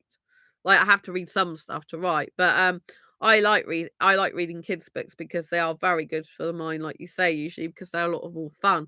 Although I watch some kids movies at Kids Club and they're quite adult themed these days. What I mean by that is they've got quite a lot of so I go to kids movies, right? Watching kids movies at weekends, and I watched one movie, and the whole beginning of the movie was centered around the fact the girl's mother had cancer. That was like the opening of the movie, and so because her mum like had cancer and was in the hospital and had to stay away from her daughter developed this imagination to Wonder Park. You know, Wonder Park. I don't know if you've seen the movie. And so that's how come ends up going in Wonder Park. I think it's that movie. And so, because it's her imagination like comes to life because, like But I just find that hardcore. I'm like, we're talking about cancer stuff now in kids' movies, like really young kids' movies. I just find that so difficult for the mind, you know? I'm like thinking I'm watching kids' movies because I'm expected to have kids stuff, but no, nowadays a lot of the stuff is adult. Some of them have got really adult connotations as well. Some of them have got some sexual connotations in them. With animals sometimes as well, like mating kind of stuff, like jokes and things like that. So, kids' movies aren't that innocent anymore, unfortunately. Teenager age books. Yeah. I mean, these kids movies I'm talking about. They're like kids of 6 years old go to, you know what I'm saying? Enviro Earth. In 2019, me and my mother moved in with my grandma. We moved out in 2021 because she was narcissistic, controlled the environment, lied all the time, and hit the dog when we weren't looking. Well, that is awful. Yeah, I'm glad you moved out of that environment. I feel sorry for the dog, though. I can't stand people being cruel to dogs like that. I don't know what I would do in that situation. Where I used to live before, which I couldn't mention, um, I actually had to say something because I thought a dog was being neglected. I'm not gonna actually say whereabouts it was in case that person ever does, because I still live in the same city, if it does come across this video. But basically, there was a time when I had to report a guy thought a dog was being neglected in a shed. But it's it turned out that I don't think well, I don't know. Basically, I saw more of the dog since I reported it, so I was quite happy I reported it. Oh, sounds bad. Yeah. Yeah. So I thought it was being neglected because I barely saw it ever out, and it seemed to be in the shed all the time, and it was sunny, like, in peak summer, and I never saw it, so I reported it. But I did see the dog more after then, I did hear it more after then, so I think it did come out more. But I still think it was sad because they had 2, and they used to be out all the time in the beginning when they were younger puppies. And so, yeah, it was just not good. But yeah, so I don't know. I mean, I can't stand abuse to dogs, so I don't know even if it was a family member, if I would report that person. I don't know what I'd do. It's hard when it's family, isn't it? It's really difficult. Um, but it's very hard because if it's family, I guess you don't usually report it, but it depends on the severity, I guess. But it's horrible having to do that. You've never had experience with abusive family members. Um, I'm not gonna comment on that. I'm not gonna comment on my family. So, I'm not gonna say anything about family members because I don't think it's right. Um, okay, yeah, so yeah. Um, so yeah, I yeah, I'm not gonna comment on that.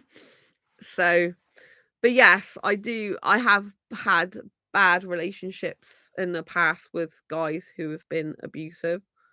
And I have come across quite a lot of narcissistic people, guys in the dating world. There's quite a lot of them. Um, so yeah, unfortunately. Sorry to hear that. Yeah.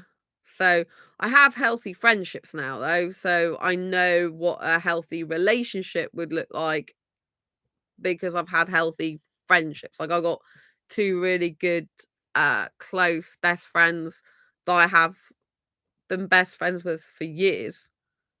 Like for over 5 years now with both of them. So yeah. Uh, so so because I know what healthy friendship looks like now, because as a kid I didn't have healthy friends either. I hardly had any friends and they weren't good. Um, then I know what a healthy friendship looks like. And so I know how that translates into a romantic relationship. Because obviously any healthy relationship should be based on bestest ever friendship. Do you believe that empaths attract narcissists? Yep, absolutely. I'm an empath. Empaths absolutely attract narcissists. So, unfortunately, if you're empathetic, you're much more likely to attract a narcissist. But narcissists are not empathetic. That's a key trait of a narcissist. If you come across someone who doesn't show any empathy, It doesn't mean to say they are a narcissist, but it's highly probable they're going to turn out to be a narcissist, because the key component of a narcissist is they do not have any empathy at all whatsoever, usually. The only time they might show some empathy is if it's in their favor. Why do narcissists pursue empathy? They don't pursue empathy, they pursue empaths, because they like to target people who are sensitive and who's the opposite of them, and break them down. And also because they like to control them and do a lot of stuff. I've done videos on narcissists before. I've done like the 12 signs of a narcissist. You can look it up on my channel. And so basically, like, a narcissist doesn't like someone being authentic, doesn't like someone, they see sensitivity as a weakness, they see empathy as a weakness. And so they like to be more superior. So obviously an empath is the opposite to what they are.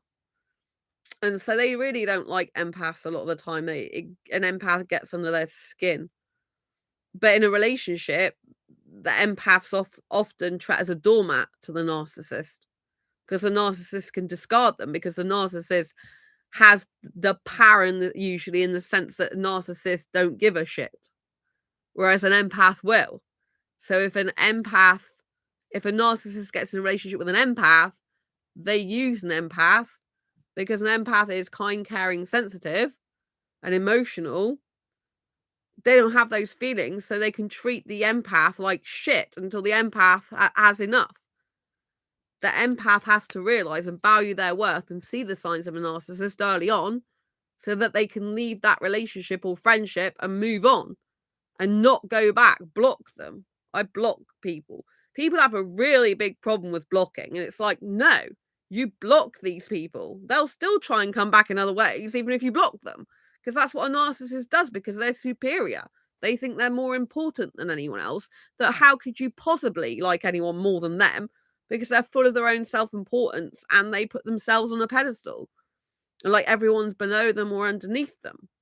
So they don't say sorry, usually, unless it's really to their advantage. You know, they don't usually ever say sorry. They don't apologize. So that's another key sign of a narcissist, someone who cannot apologize. Someone who finds it very difficult to apologize might be bordering on being a narcissist, or they might just have narcissistic traits. Some people have narcissistic traits, but not necessarily a full narcissist, although they're very similar. But yeah, so you get some who can't say sorry, but there is ego at play. So young guys, for example, I commented recently, there's a lot of young guys who have a problem saying sorry, but a lot of those guys can end up being narcissists, or it's ego at play. And only when they're mature enough to see, hang on, I am not infallible.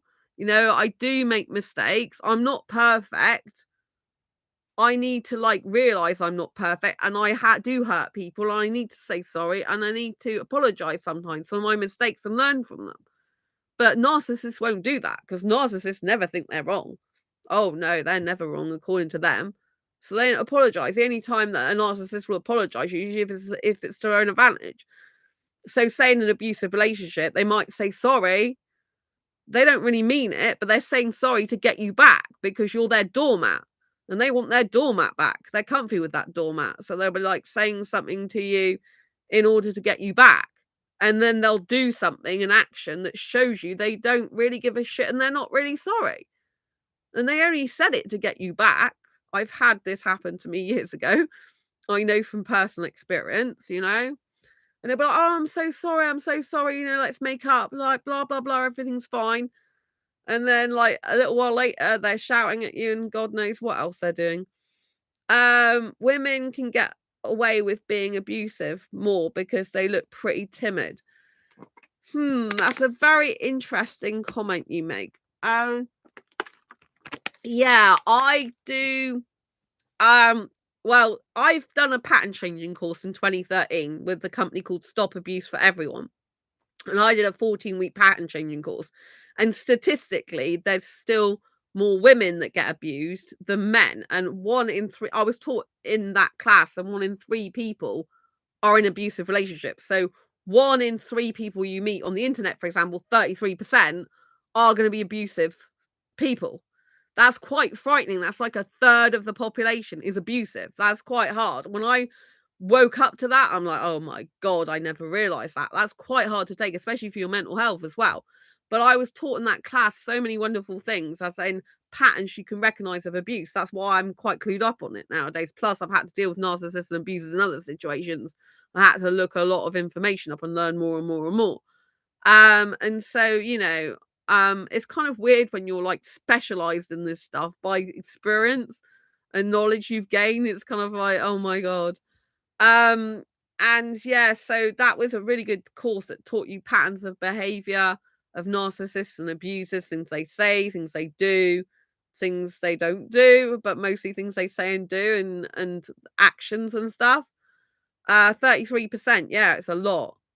But they did have so the group I went was all women, but they did run a group for men that have been abused by women as well.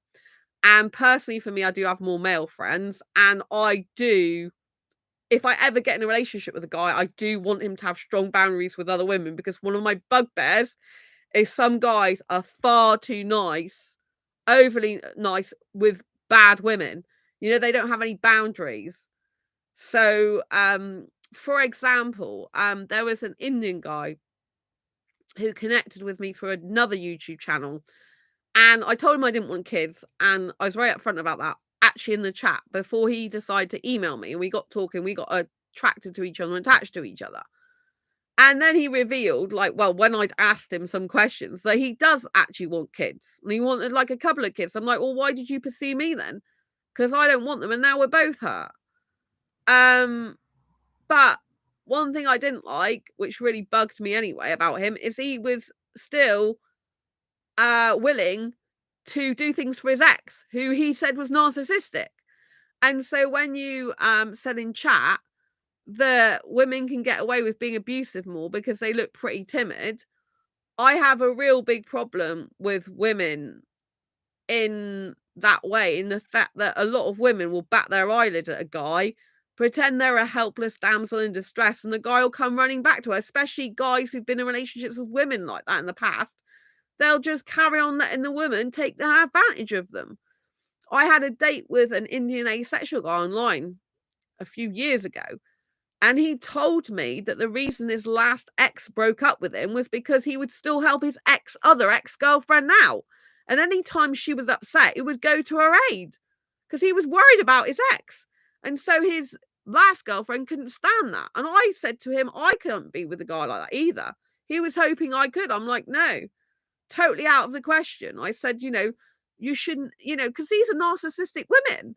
They are using these guys. If they have got family, they've got other friends, they manage perfectly well without these guys in their life before they end up being in a relationship with them. So they can blooming well fend for themselves when these guys have gone. It's not a responsibility of that guy anymore to be helping the women out in the past. The woman's gone. The relationship broke up. It was no good. The woman's narcissistic. The guy shouldn't be going back and helping her out in case something happens to her. This is power and control that the narcissist has.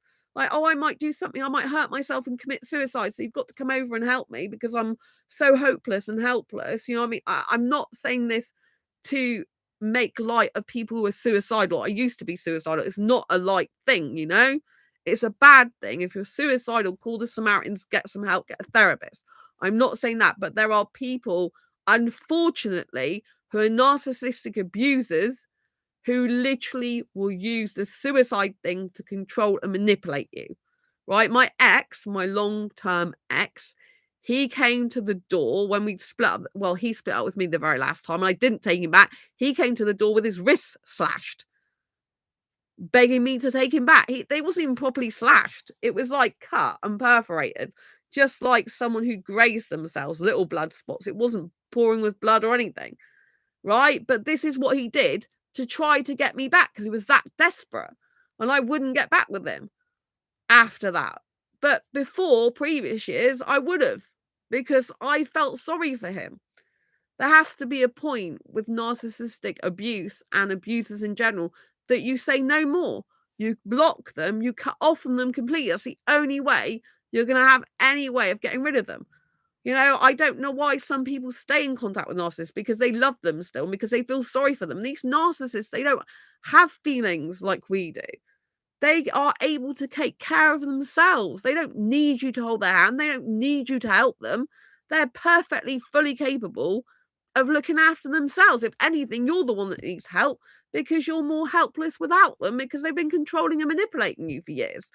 And they've been playing on your emotions. You're in love with them, care about them, really want them to be okay. That's why a lot of people keep in touch with their narcissistic exes, because they worry and care and think, oh, maybe this person's changed, but they don't. And so you end up still being at the mercy of them and still being in their power and still being manipulated and controlled. But they won't tell you you're being manipulated and controlled. They'll just make out they're sweet and innocent, like, oh yeah, so how's things going then? And they'll drop things into a conversation like it's sweet and innocent. But I know the signs because I know, like, and so I know what to look out for. But some people who are empathetic, they will be so empathetic to the fault and detriment of themselves. They're not looking after themselves. They're enabling. This is called enabling. So something people don't really understand is if you're with a narcissist and abuser, you have to leave the relationship. Otherwise, you're enabling that bad behavior. I didn't understand this years ago because some people are like, oh, well, it's your fault for getting into a relationship with that type of guy. And I fully, wholeheartedly accept responsibility for the fact I got in a relationship with an abuser, more than one abuser. I fully wholeheartedly take responsibility for that. I stayed with the guy far longer than I ever should, but that's because I lack self-love, I lack self-esteem, I lack self-worth.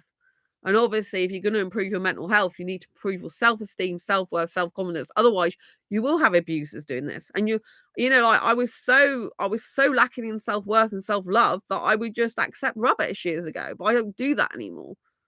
Right? But people who lack self-worth, they hang on to any little bits of love or care that they think that person's giving them. It's not their fault. Often they've had childhood trauma where their emotional needs have been neglected, and therefore they look elsewhere for it, and it plays out in adulthood unless you've recognized that that's what happened in childhood and can try and fix it. And it's not an easy fix.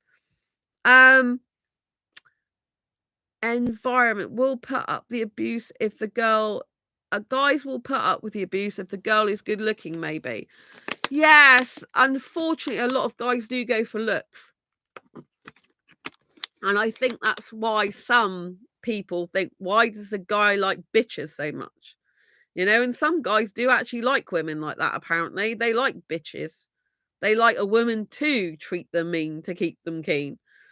I personally can't stand if a guy even tries to tell me what to do. It's a big turn off in any way. If I get a guy in my inbox and he's then telling me what to do, and I'm thinking I don't want to be told what to do, especially not by someone who's just come into my life. I don't like being told what to do anyway. Heather, he should have cut ties with her. Yeah, I mean the Indian guy that wanted kids in the end. In that scenario, I said to him that I'm not comfortable with him still being in connected to his ex, like if she needed him, and with the guy, the asexual guy. So the first guy, I should say, the one who wanted kids, he did delete her number in the end, but it's not the same as blocking her number. So she still had his number. And then the other asexual Indian guy, he was adamant he would never, ever cut off from his ex and he would always be there to help her. So he was trying to find a woman for a relationship that would fit in with that scenario. It's completely backward thinking. And he should have cut ties with her. I mean, he already ruined one relationship because of that, and he can't see it. It's absolutely ludicrous and crazy. It's like, why would you give your ex that much power? It's like, oh, but she needed my help. And sometimes it's like she's got a family, she's got a friend, she's got other people. She was doing stuff on her own before she met you. She can live without you. Do you know what I mean? They have to live without you because that's the life they've chose. They've not or they've gone into because they're not good enough for you. Maybe add a trigger warning. well, I didn't know I was gonna be talking about this, so there you go. Yes, they like to hoover their victims after discard, yeah. So, yeah, I mean, I could put maybe I don't know if I can fit trigger warning in the actual title actually, but yes, so, yeah, they like to hoover up the victims after the discard, yeah, so basically, usually a narcissist or abuser will always try to get back in touch with the person who they is their victim. They will always get in touch with the person they abused or because they need control.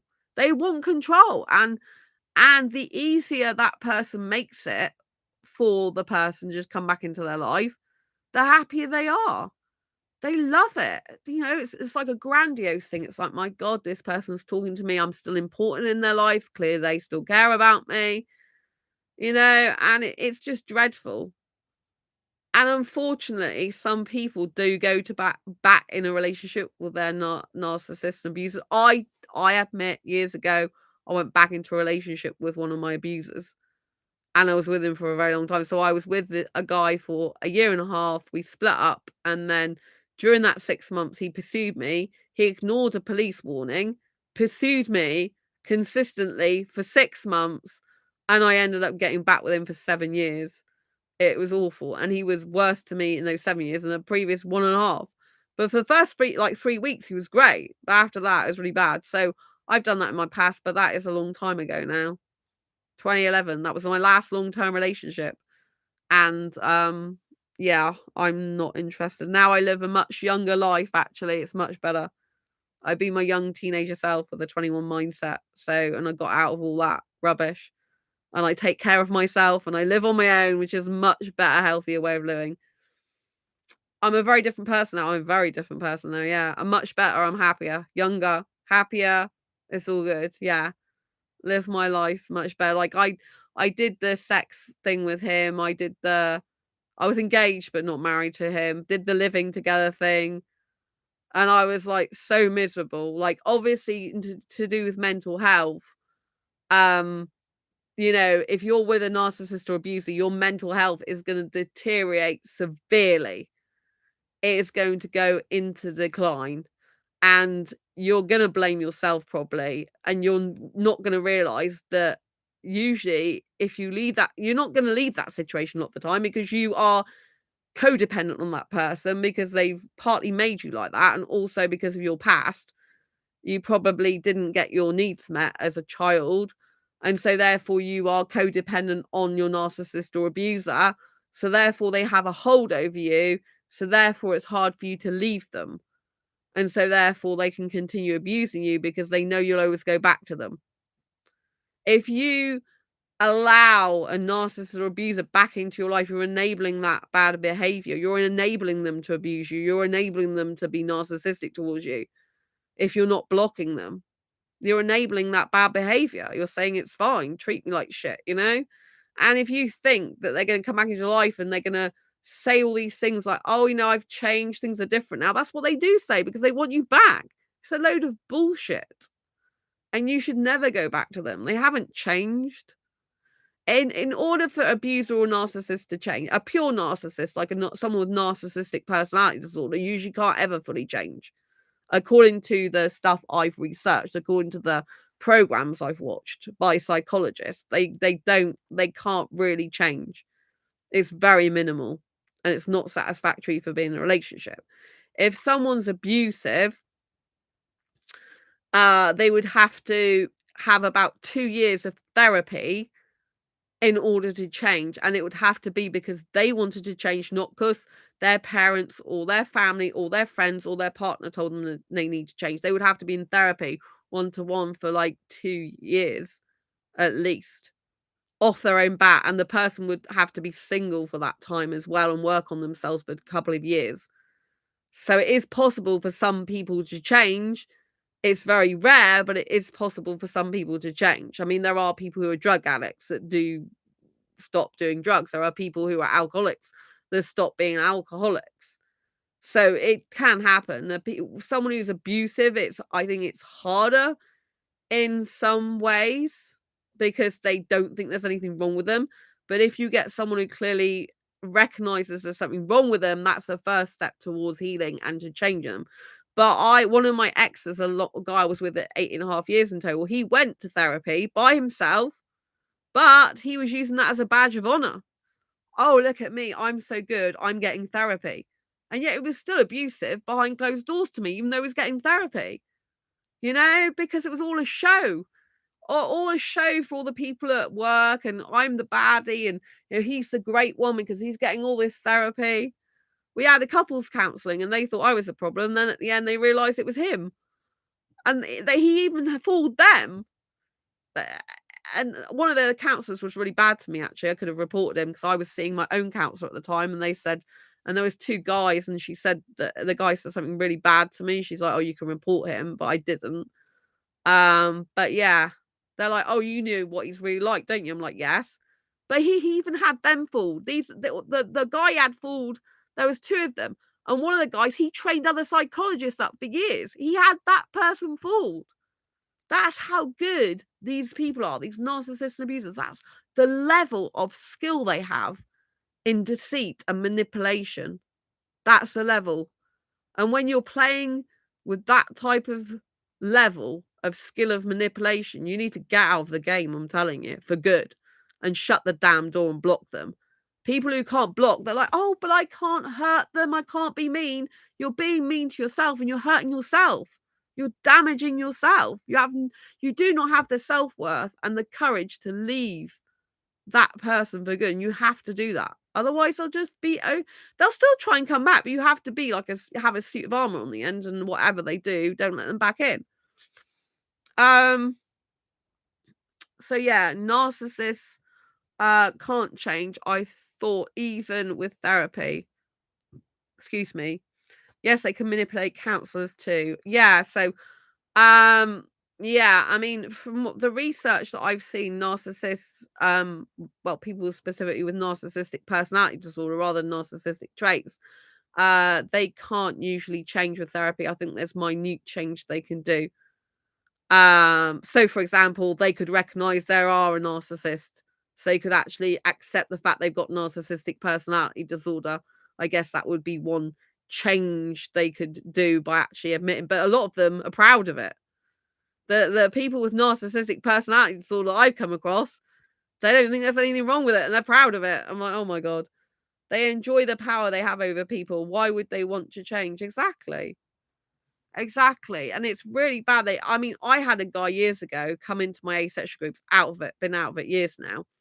But he friended me, which, from what I remember, this is going back a long, long time. He came in my groups, and he made out that he was abused by his wife.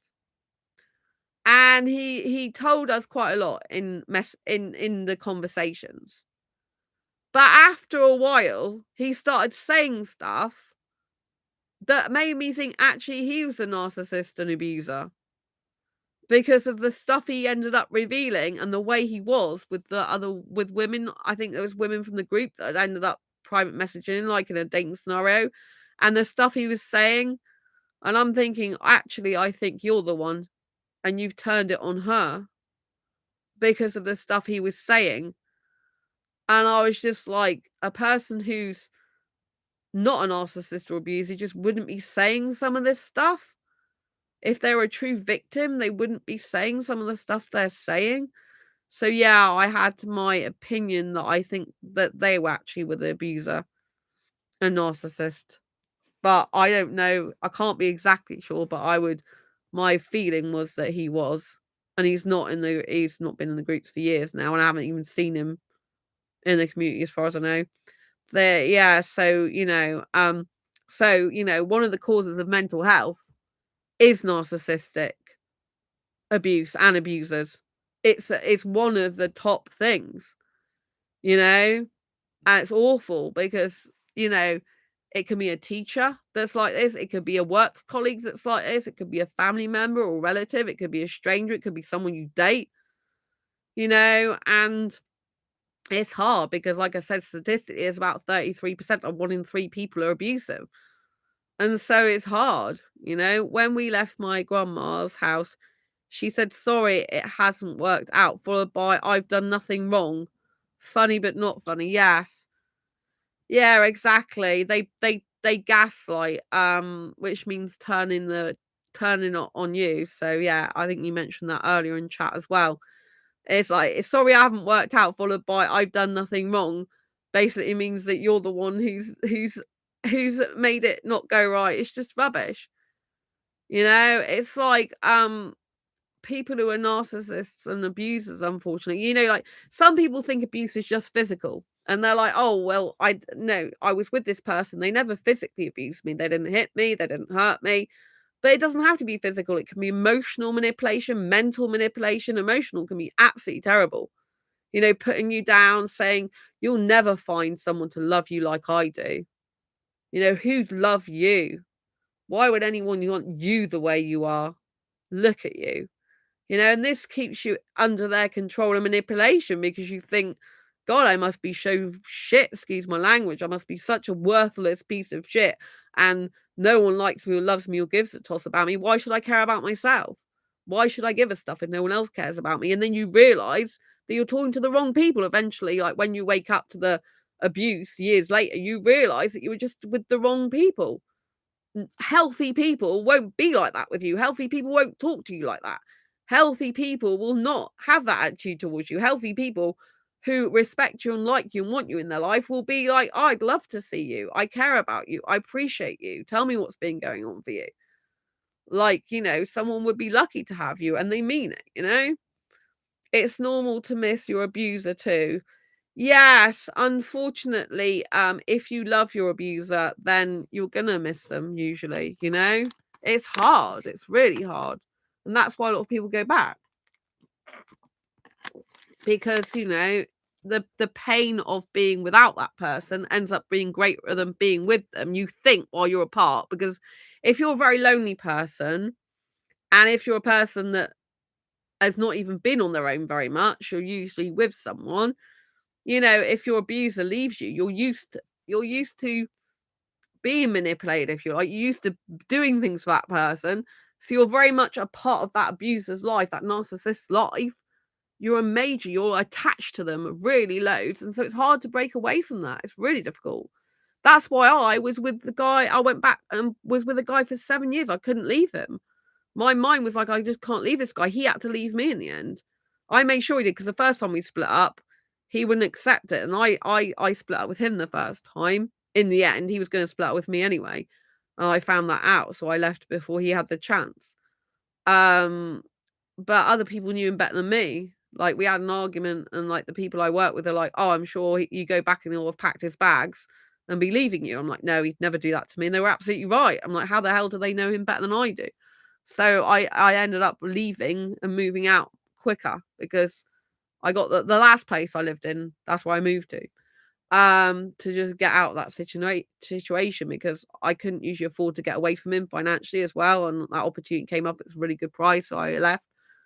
Best decision I ever made by not living with him. But then I got back with him, but didn't live with him for 7 years. But 6 months later, because he had this hold over me. It was awful because I didn't have self-love or self-worth. I was depressed. I hated my life. I hated myself back then.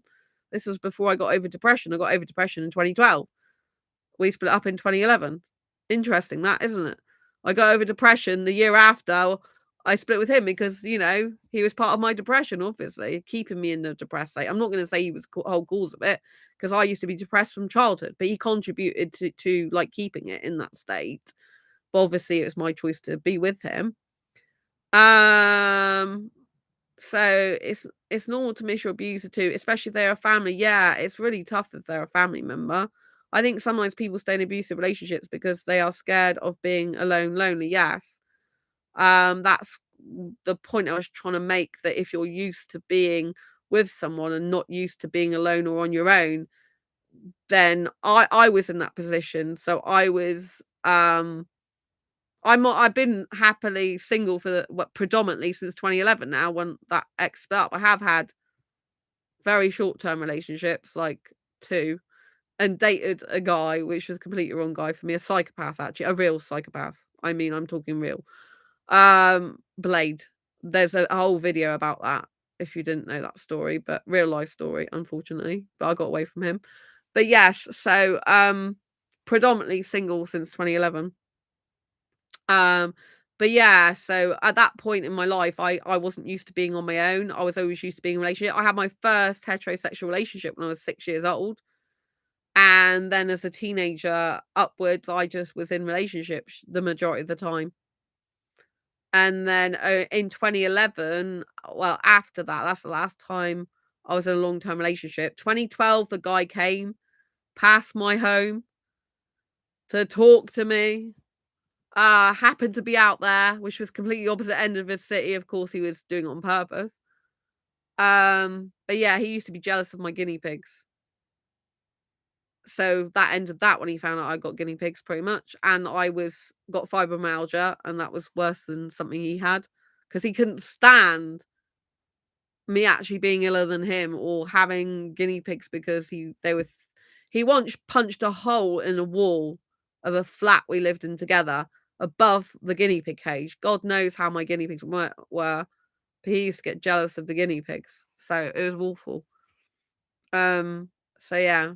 But yes, that's all my past now. So I'm not in that position anymore, thank God. But I did a coaching course in 2012, and then I reprogrammed my mind to be happy being single. Just from the information in this coaching course, live coaching course, I did a weekend live coaching course to be a life coach, basically. So I've got life coaching skills. It's a weekend course. It's not a full qualification. Um, but yeah, so that was the best thing. I learned NLP, neuro linguistic programming, and I reprogrammed my mind to be happy being single. I have also reprogrammed my mind to be like 21 years old in my mind and my life. So that makes me really happy. So that's really good stuff. It's hard because I still have some default in me that's used to being in a relationship. So sometimes I do, and I'm really romantic. So a part of me really wants a relationship, the other part of me doesn't. Sometimes I'm like, I'm better off being single. Um, but yeah, my uncle has been married to my abusive aunt for nearly 30 years. She calls him a fat bastard. He'll probably never leave, unfortunately. Oh my God, that's awful.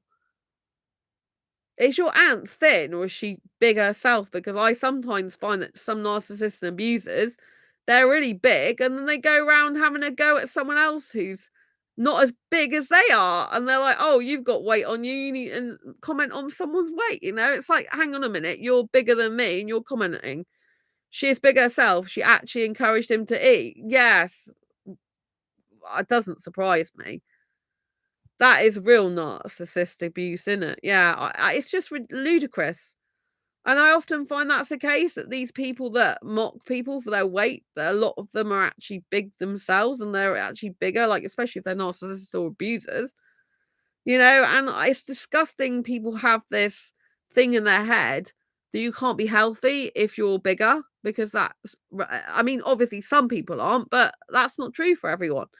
Like, I watch a dancer, she's a professional dancer, and she's, like, on YouTube all the time, and she used to be bullied, and now she's in a dance studio, top dance studio, and she's amazing, and she's body positivity. And she's got loads of energy. I'm not a skinny girl. I don't pretend I am. It's really annoying if I like the last date I had, which I didn't actually say, about this particular thing, is with a Pakistani guy, right? It didn't work out. He wasn't being honest. And because he said he could be with me and it was fine about my asexuality, but it actually wasn't the case. Because he didn't want his parents to know or anyone else about me. So yeah, clearly not suitable. But he mentioned something going, oh, in 20, I saw your photographs. He'd been looking all my photographs on Facebook, never commented on one of them, by the way. And he goes, oh, in 2012, you were thinner then. And I'm like, yeah, not thin, but thinner probably. And it's like, and then I just carried on talking. It's like, what's your point? I'm quite upfront and open about the fact that I'm not a skinny girl. I'm not the biggest girl, and I'm not a skinny girl. You know what I mean? And if a guy wants to date me, he dates me as I am. I actually get more, or I've had so far more male admirers and guys being interested in me in a relationship with me since being a bigger girl than I was years ago when I was skinnier. thinner, I should say. I was at one point really skinny at school, but that's because I lost a load of weight, but I was not eating barely anything. So, you know what I mean? Most of the time I was barely eating anything, you know, and I get low blood sugar and food gives me energy, a lot of energy, you know, but I eat good foods, the majority of the time. So, yeah, what triggers someone to leave? It's difficult when people normalize the abuse. It takes something big to happen.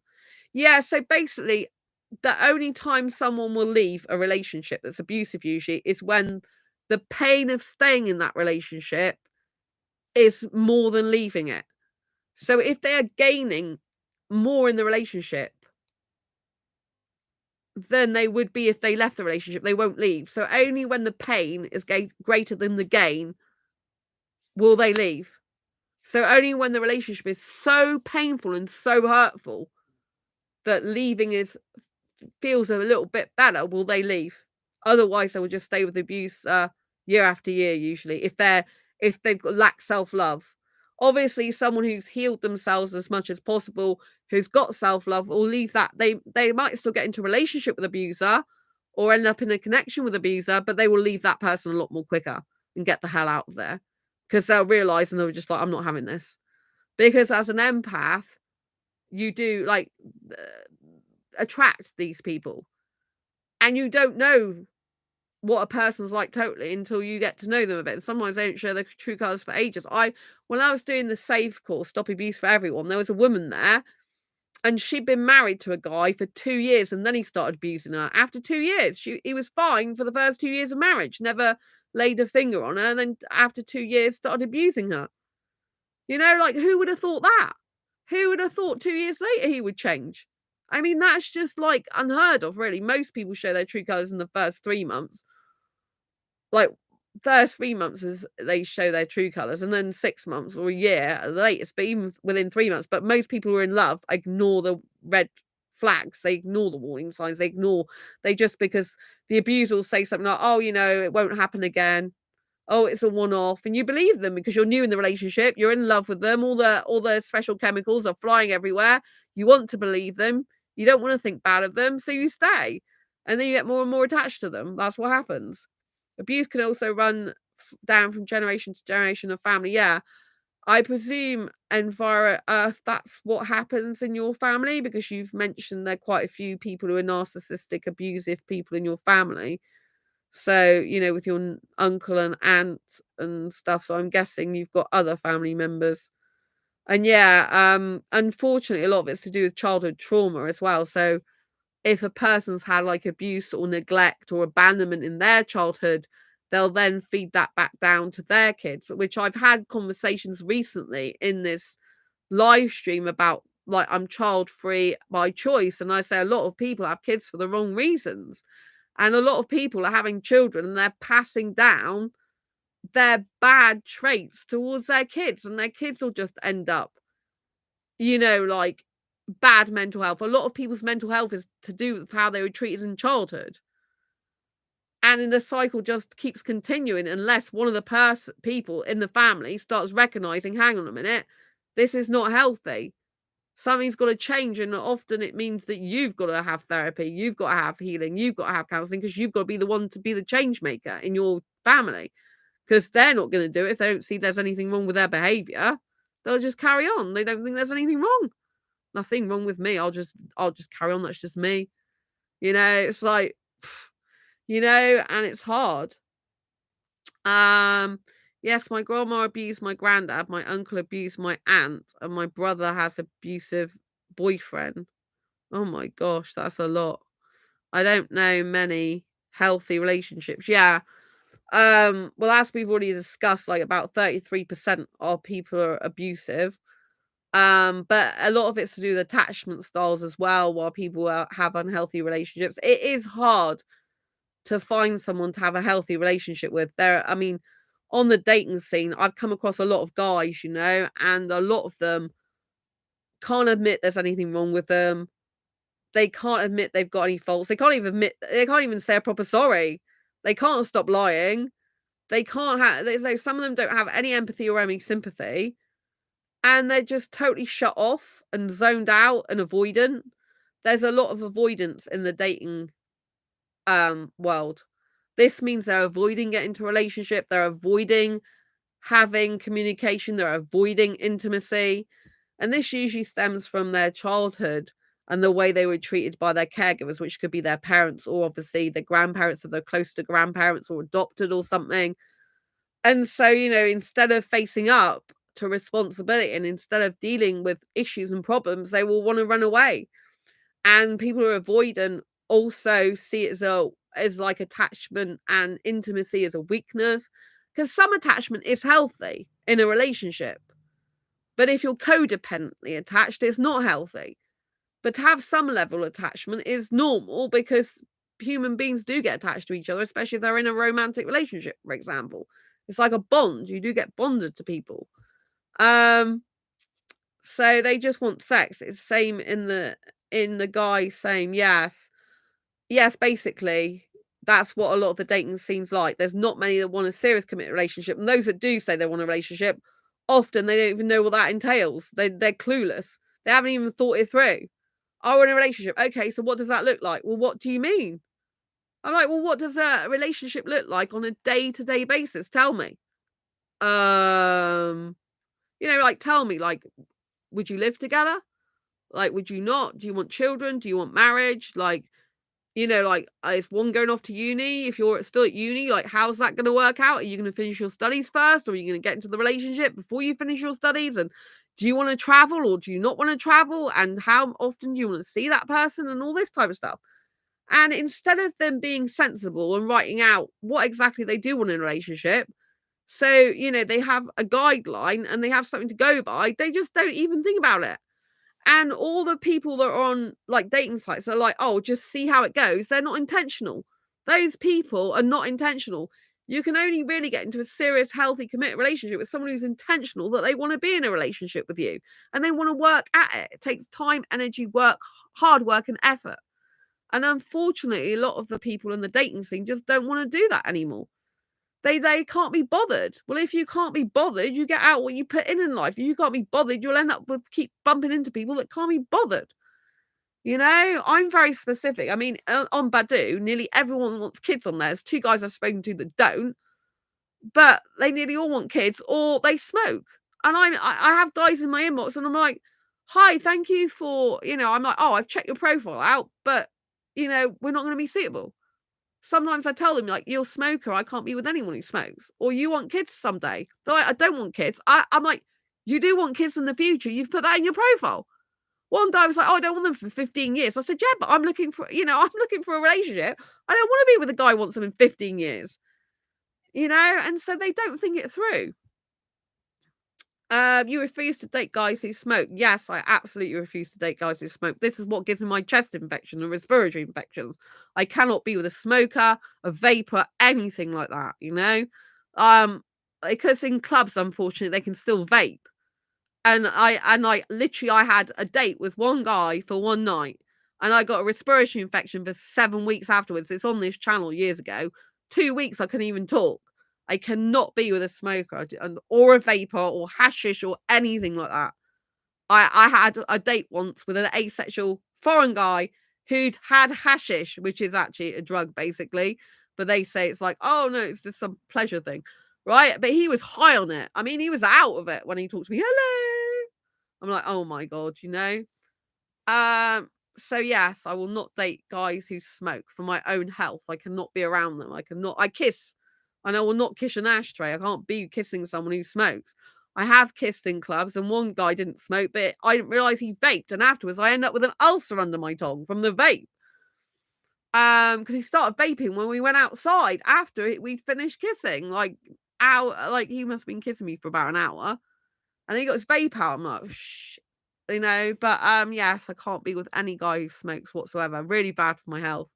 Like, I went to a club, that's how I got the problem with the chest, and I've got to go to hospital tomorrow now because it's Wednesday. I've got to go to hospital tomorrow morning because last time I went in a club, there's only about 40 people in the club as well. And they shut early, but because they vape, unfortunately, in clubs, they're not allowed to smoke cigarettes, but they vape. That's no good for my chest, So I can't be with any guy who does stuff like that. It's really bad for my health. maybe just avoid clubs. Well, I love dancing and I love clubbing. It's my favorite, one of my favorite things to do. It's in my soul, so it's really difficult. So it's, if I avoid clubs, I'm cutting out my joy, my passion, my love, my soul. I gave up clubs because they weren't healthy for me. I don't drink at all, so I don't go clubbing for drinking. I haven't drunk for years. The only reason it's a problem is because of people vaping in there, but I have been okay some of the time. But I got kicked by accident in a club as well. So my legs swelled up, which is still my legs still a problem. But I fell down the stairs a couple of days before Euro Disney, so I don't know how much is the kick, which was back in February, I think, and how much is the falling downstairs because it's in exactly the same place.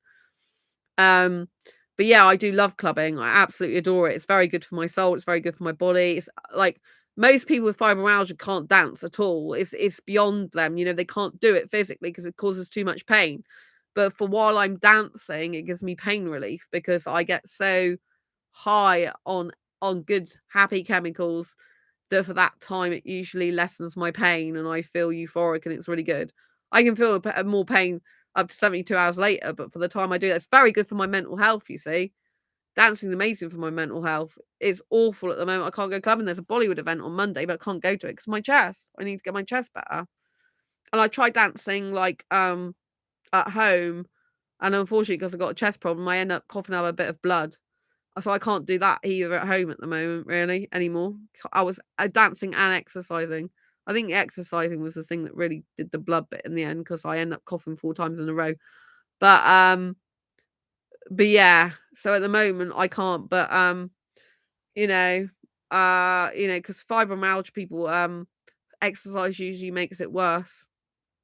Narcissists also play games with wills, the money they leave to the family when they die. Oh, the guy who I was in a relationship with for years, because you were talking about games, he played a game with the engagement ring because he actually bought this engagement ring was about £1,000 for me.